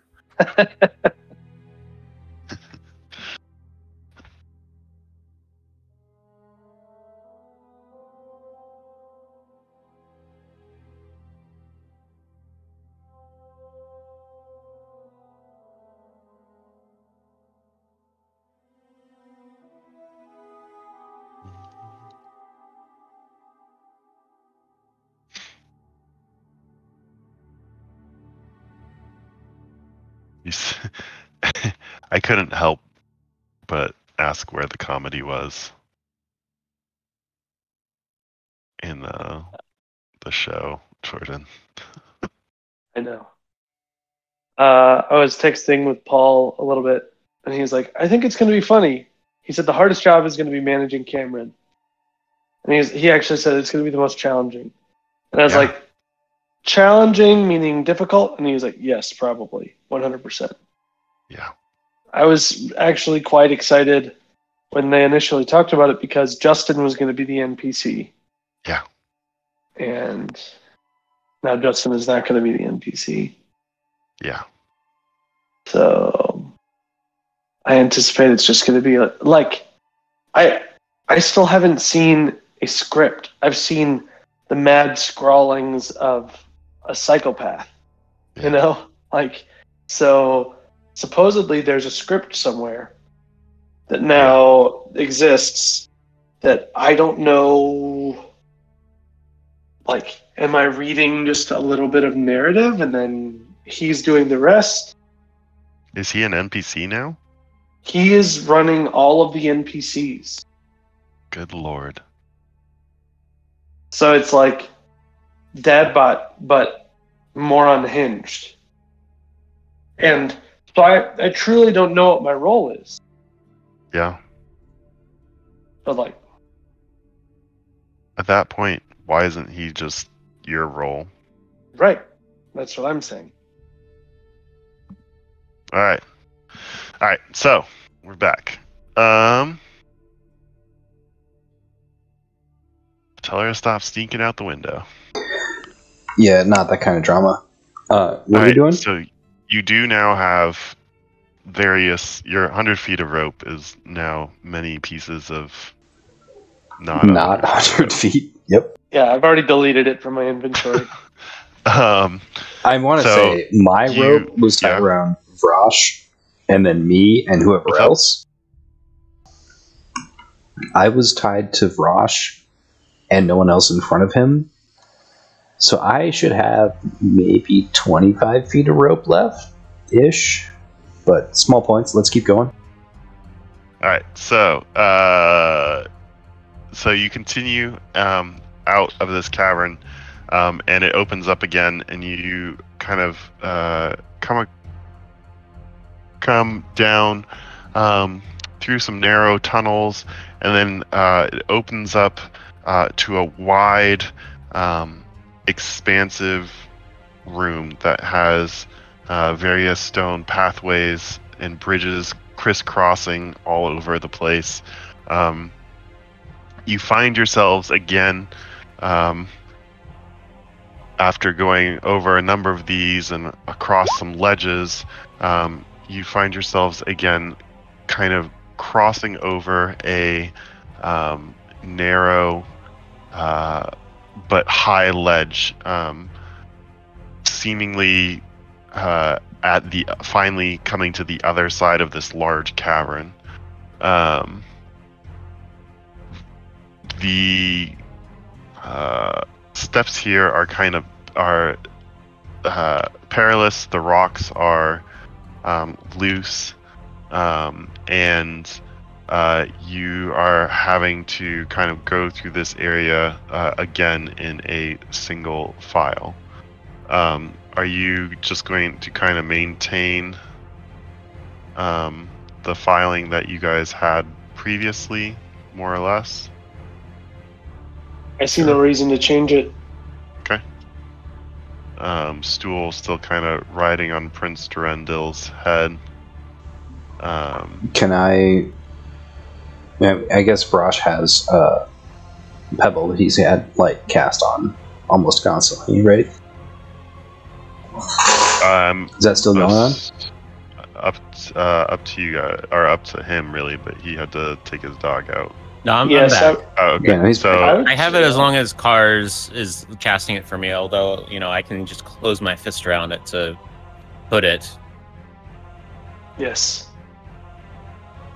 So at this point in time, are you hooding or not? As you're kind of crossing over this kind of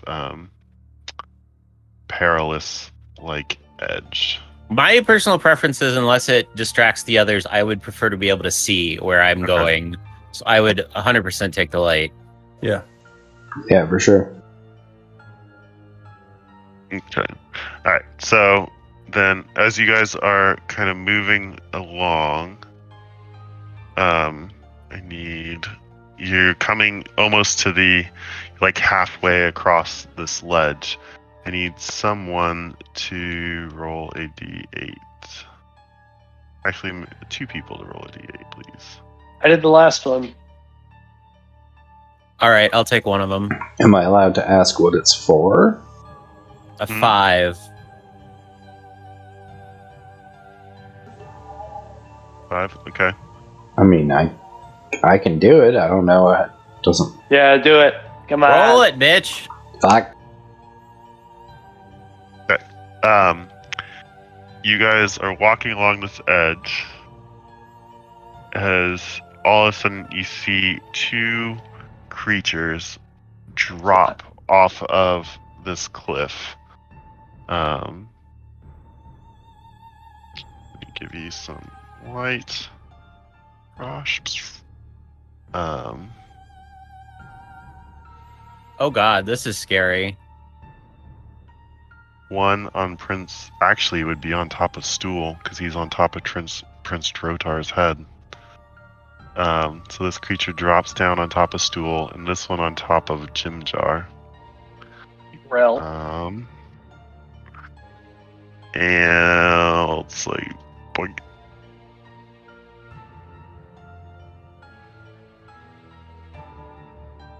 stool goes limp in this creature's grasp. No. And Jim Jar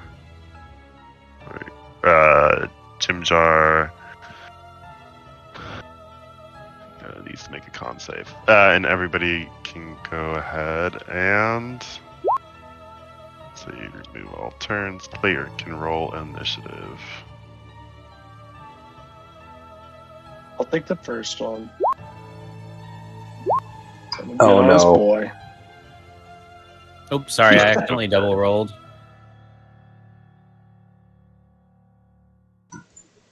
Don't worry. Oh man. I nat 1, then Cars didn't do much better.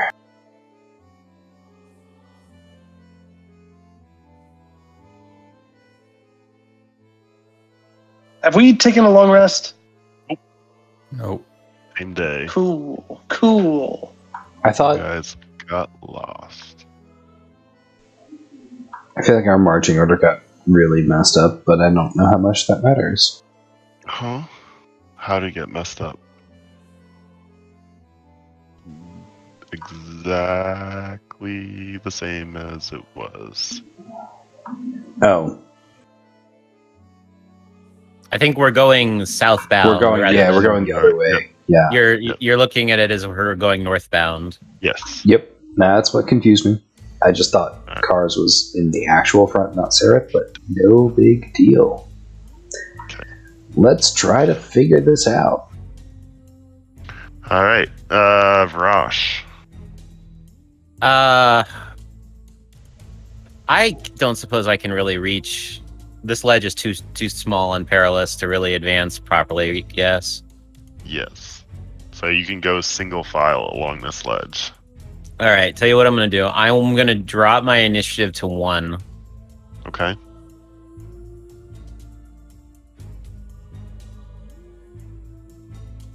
Okay.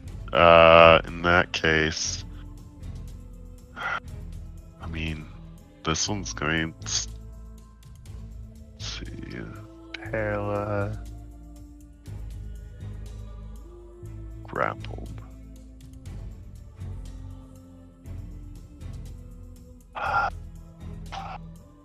He's going to drop stool.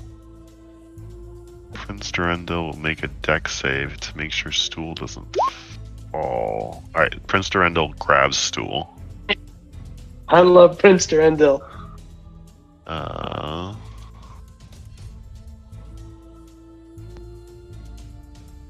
Yeah, this guy is going to float over to Urop and tentacle your face. 15. And attack with beak also miss. And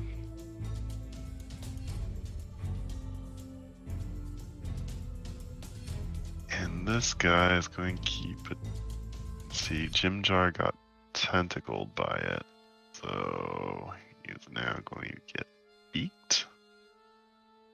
And he saved on his con, but he's grappled. And he is restrained.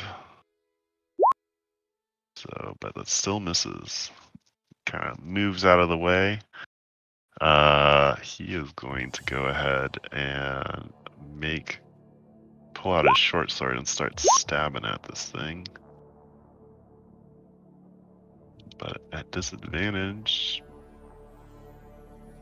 one of those still hits. Okay. Alright. No, good to know. Urop. Let's see. What shall I do?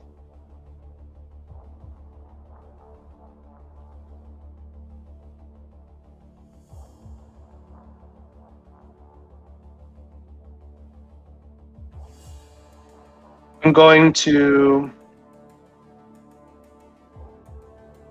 use this ability.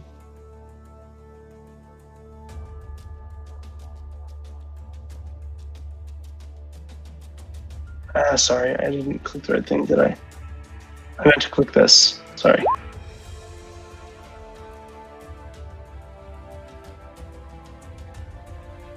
So I will be healing Stool for 9 points of healing back to Stool. Okay. And I will move out of this creature's range and move to there without Okay, provoking any attack of opportunity. By Balm of Piecing. Yep, by Balm of Piecing. Okay. And then as a bonus action, I will... You will need to make a acrobatics check to move along this narrow ledge past Drotar and Vrosh without falling off. That is a 5. Please make a dexterity saving throw. Can I? Is this where I had just fallen to begin Can I this? try to catch him? You reach out, you grasp at, you fall backwards, and you're grasping, trying to grab anything. Drotar, go ahead and make a dex save. Oh man, He dies. I love it. a dex save. Okay. Yeah. Yeah. No, I'm gonna hit the button. Earl, I'm sorry. I love you. Oh no! Oh god, that's bad. Or up. You begin to fall down into this deep chasm. You're not quite sure how deep it is. We'll find out next turn. Cars. Aren't we still roped up? No. Nope. That didn't work well. You guys Most cut up of all us that rope. cut them. Yep. You first, I think. Yeah, couldn't move. Well, I'm gonna try to get this thing off of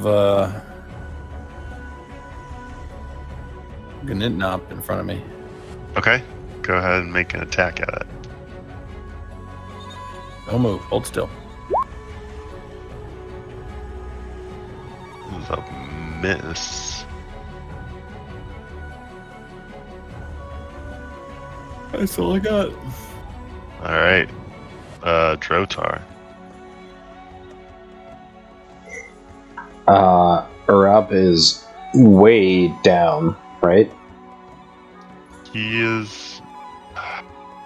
I will give you one last dex save, but it is a higher DC if you want it, or you can, if you have some other idea.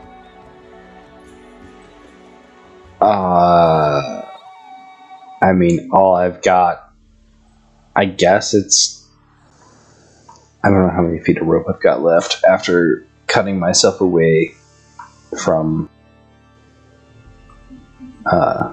Brosh. I'd fall like 100 feet in 6 seconds. Why now? Yeah. Yeah,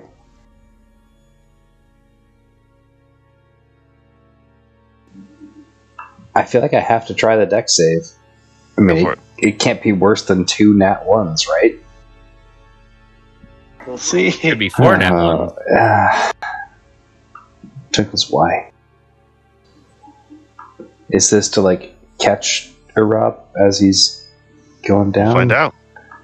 Oh, man. Oh, no. You reach out trying to grab his foot as he falls down. And I say, fly, you fools. And you miss. And I miss. Brosh. Yeah, never mind. I have nothing else. I'm good. Okay, well, this is spicy.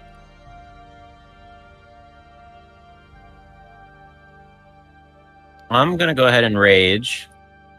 Okay.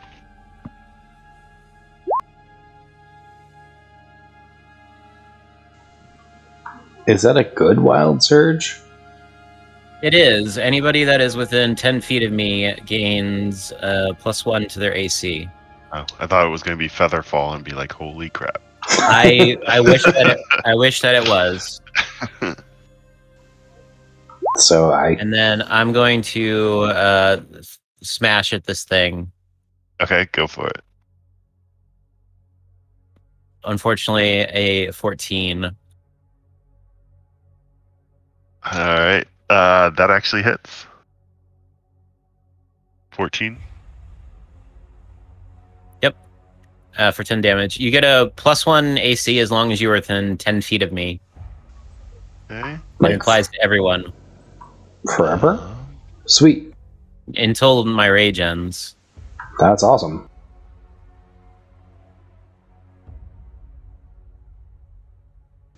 Next. I mean, aside from the fact that Ruff is probably dead, but yeah.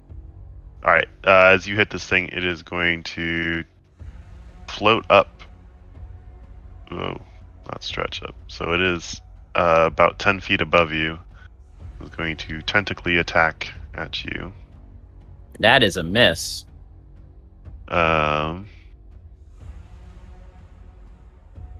And it'll stop there. This one is actually going to float over the edge with Jim Jar and drop him. Jesus. Can I grab him at all?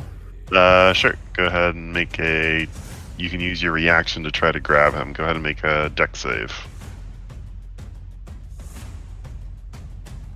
You reach out, grab him by the shirt, and throw him back against the wall, managing to keep him from falling over the edge. On his turn, this thing is now like 10 feet up in the air. It is going to. Jim Jar is going to go ahead and kind of recover his bearings, pull out his crossbow, take a shot, and Nice shot. going to go ahead and hit it for 7 piercing. Let me see. Let's see. Sarah Papado is also going to take a shot. Misses. He can't do anything. Seraph. Yes.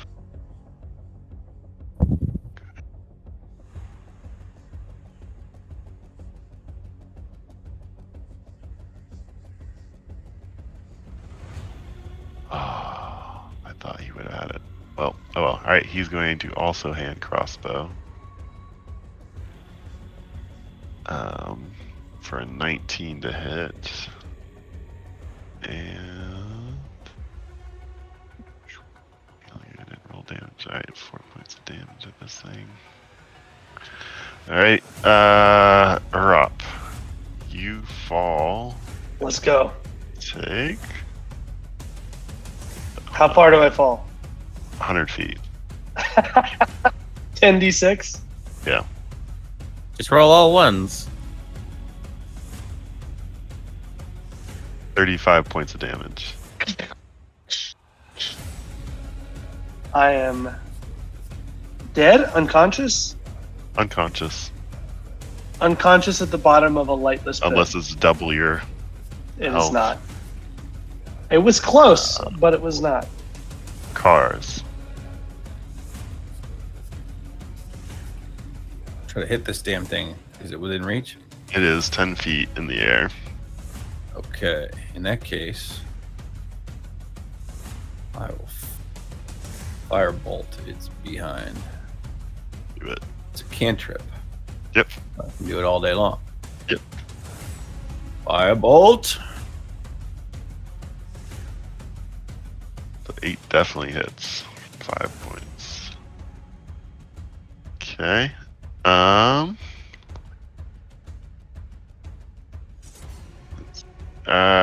Drotar.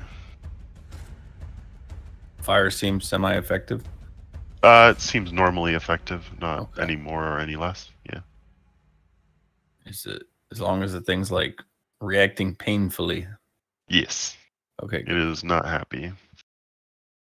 Especially since you stole its meal from it. What you doing, Drotar? Where did you leave? Panicking a lot. Arab is way far down, right? Mhm. Is there any kind of check to move?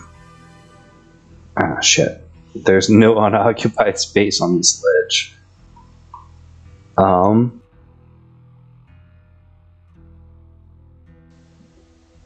Shit, I don't know. The thing closest to me is too high up to hit, right? Yep. Okay. With a melee weapon, yes. Yeah, I don't have another option.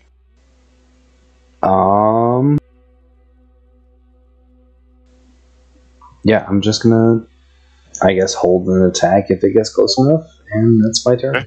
Rush.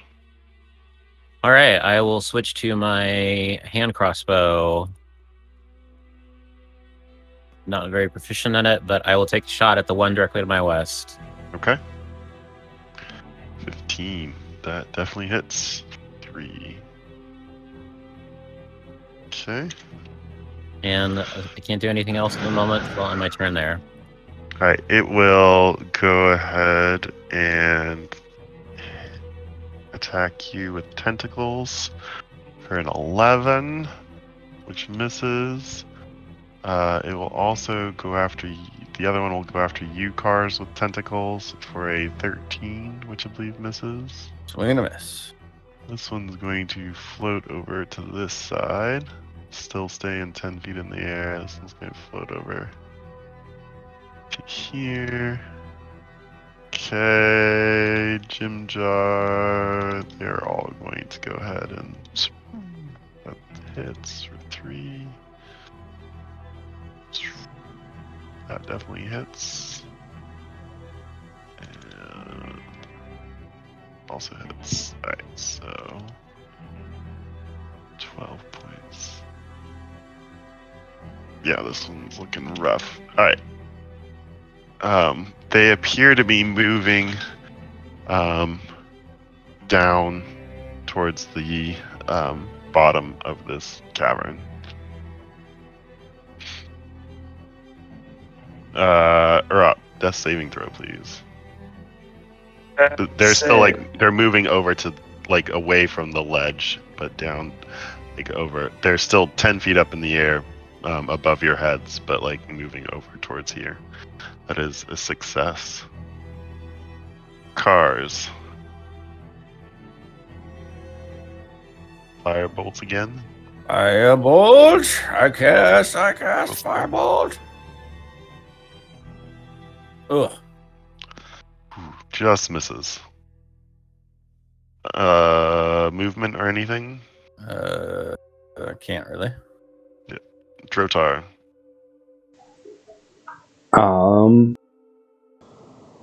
I guess I'm not close enough to anyone to try to help with a ranged attack.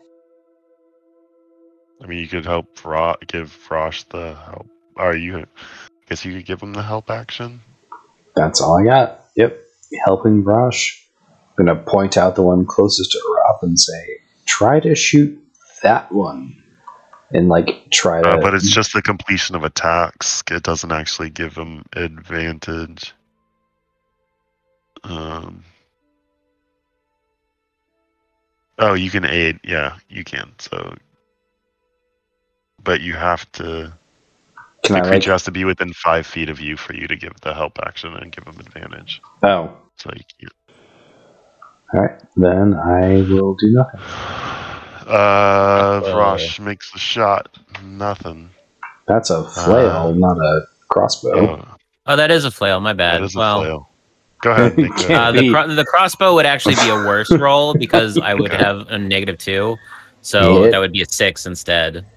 So before it begins to descend, tentacly attack at you, Rosh. That's miss. One more at Cars. That is also, I believe, a miss.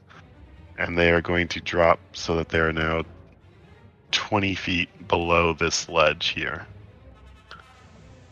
I guess. Oh no, they're going to feed. We never asked. The ledge. This is basically impossible terrain to like climb down, right? Nothing's impossible in D&D. I should have asked that question a long time ago. That is also a hit. This one. There's a couple of hits there. And Bupado. Ooh, also a hit.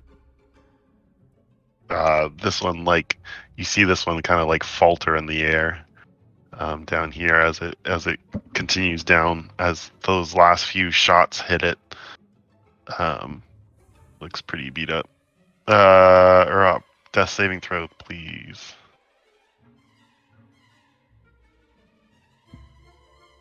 It's a fail.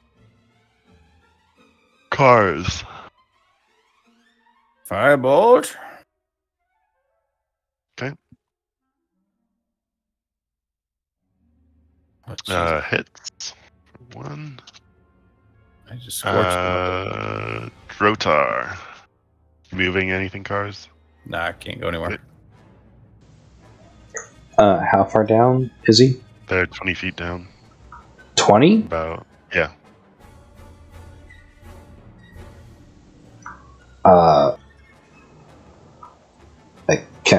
Can I just jump down? Is he on like a ledge, or is he like perched? Oh, he is floating in space. He is floating 20 feet down, which there would be an additional 80 feet before you reach ground. But I will let you pin him under you and also take the same amount of fall damage. Oh, give him the people's elbow. Do not do that. That's a bad decision. Just don't land on Urop. You look cool. I mean, you have that endurance. I was gonna ask, can I ensure that I hit first and Urop lands on top of me? Oh, I love where this is going.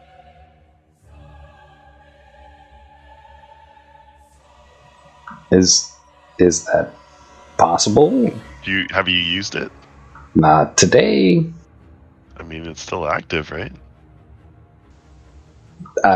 Yes, I'm still asking. Is it possible that I can like position myself under him? Yeah, I will let you run out and jump on top of it with a DC 10 athletics check. You will be able to land on top of it and basically people's elbow it into the ground. This is a bad decision. You will both take the same amount of fall damage, though. Legends get remembered, kid. So we both take the damage. He basically guaranteed dies. The amount of fall damage Urop took would not knock you down. He rolled shitty. What are you doing? I'm doing it. Fuck Okay. it. I am not letting everyone die All right, again. make an athletics check, please. You see Drotar just rushes out and leaps at this thing.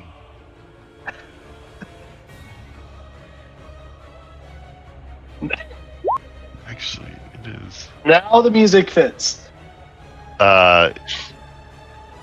So you jump and land on this thing. We could go two ways with this, but let's do it the cooler way. All right, so it is unexpecting it, and your weight drives it down towards the ground. It will use its reaction to fight you a little bit, so there is some resistance, thus slowing your fall, giving you a little less damage. So 31 points of falling damage. I take it like a man. As you drop 100 feet with this thing underneath you, and you both hit the ground and kind of roll off to the side. And it slowly floats back up, and you stand up. It looks pretty beat. Do I get to how far up does it float? Do I get to smack it? No, it's like eye level with you right now. What happened to Urop? What happened to Urop? Urop is on the ground, unconscious. You see my broken body next before to me. you. Yep. So was that essentially like? That was my movement and action, and my HP did not adjust for some reason. That's it. What the? What are you doing, Rosh? I'm gonna take a shot at the other one to the south. Okay. Go for it. That is a 12 to hit, That hits. and then I will end my turn there. Alright, it drops another 30 feet down. So it's now 50 feet down. The one next to you, Drotar, is going to make a tentacly attack for a 10. Miss. And then a beaky attack for a 15. Also miss. Wait, is Drotar prone? I'm gonna say they both kind of like stood up at the as they hit the ground. They like rolled and He stood said, up. yeah, he said we like stood up and took stock. Do that so they both can have that flavor. Hand crossbow from Jim Jar. Jim Jar shoots out a hand crossbow bolt down at this thing, and you hear a sickening thud hit the ground down below. It's too far. This other guy's too far out of reach. Alright, they're up. Death save, please. It's a 4. That's a fail. It's 2 failures. Cars. You saw Drotar yeet himself off the ledge. You saw Jim Jar shoot, and the other creature fall to the ground. You doing anything? What's the range on this thing here?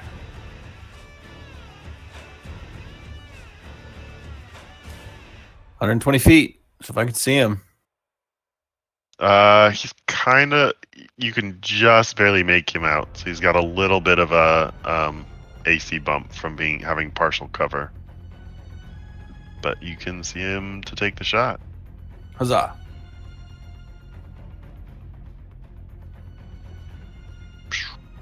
Nice. You kind of lean out over the edge as far as you dare, hold out your hand crossbow, take a shot, and this thing. You mean Crash. my hand? Oh, your Firebolt. firebolt. Yeah. You reach around the edge and launch this firebolt at this creature, Hadouken! hitting it on the side as it's staring down Drotar, its tentacles reaching out for his face. Drotar, what are you doing? Gingerly slapping her up in the face with 1 point of lay on hands healing. All You're right, not you're done up. yet, elf. You come Stand to up. consciousness.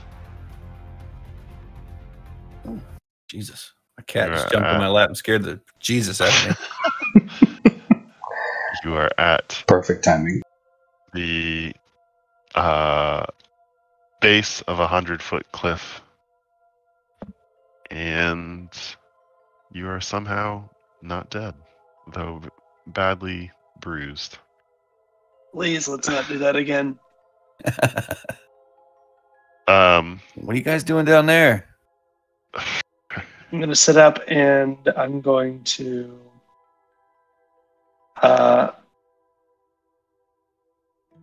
take 10 minutes and cast Prayer of Healing. So Drotar and I each get 9 HP back. Why? Well, I needed to use the spell slot anyways. So. I literally have not been attacked. Didn't you take fall damage? Yeah. Oh, yeah, right. It didn't fucking... Thank you. IRL barbarian int something. It didn't... No, it... Literally, it did not update on the thing. Shows on mine. Alright, cool. I'll plus 9 it.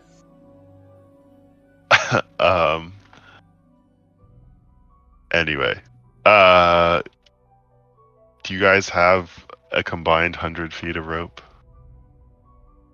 I have 50 feet of rope that I'm still carrying that I have not used yet. There's definitely a combined 100 feet because we got 2 coils of 50 feet at the cache. I believe it's Cars and Brush that have it. You do have I would say one grell is pretty damaged, but the one right from, I mean, they both are pretty beat up. If you want, you can try to harvest these grells. What? Huh? For what? Harvest them in what way? So up to you. If you just want meat, you can do that, or you can, you feel like, the tentacles are pretty long, and you feel like if you did it right, you might be able to use these as a whip. If you, with a little bit of crafting work on your part. Yeah, let's do that one. All right, so it is going to be a Arcana check. I will guide myself. Okay. Doesn't matter. You keep trying, but it's slippery, and you don't have the right tools. Give me another one for the other grell. Not going to be any better. Well, with a Guidance. 13. So let's see. You actually managed to pull off a one of the tentacles. So I'm going to make small adjustments to this in crafting. It will take you 7 days to craft this, but Wow. I won't require the gold cost.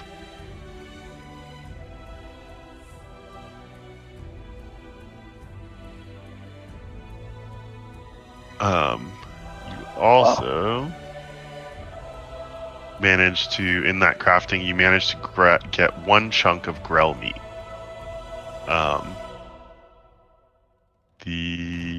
You realize that this chunk of grell meat is different than the chul, and consuming it should give you some of the benefits of the grell. Interesting. It's like head cheese. Yeah, basically. But after a little time, your friends manage to, Vrosh kind of uses his strength, manages to lower down a bit of rope. If whoever's putting that together could just make a sleight of hand knot tying check, please. I mean, is it me and Urop because we're on the bottom? No, you guys don't have the rope. It would be the other guys. So Oh, Vrosh right. or Cars, or you guys, one of you can do it together and give one of you advantage. They mean- just walk away. I Or was you gonna could say, just leave. I've got the rope, but I'm Okay, at the so bottom, so that doesn't really You help. tie it off and you drop the rope down, and manage to pull up your friends. And you guys kind of lick your wounds, find some place to bed down for the night, or whatever the equivalent is here in the Underdark. And Night for us. thus ends day 5. Brutal day. Um, I almost bit it, gentlemen. I will say you can go ahead and just take a long rest, so we can just start at the beginning of day 6 next time. Love it. And I'm gonna go ahead and should we do food now? Sure. Well, yeah, up to you. Either way. Let's see. We ate 9 pounds of chul meat with the purify spell. Oh, So we have 23 pounds of chul meat now. That's what we should have used. Okay.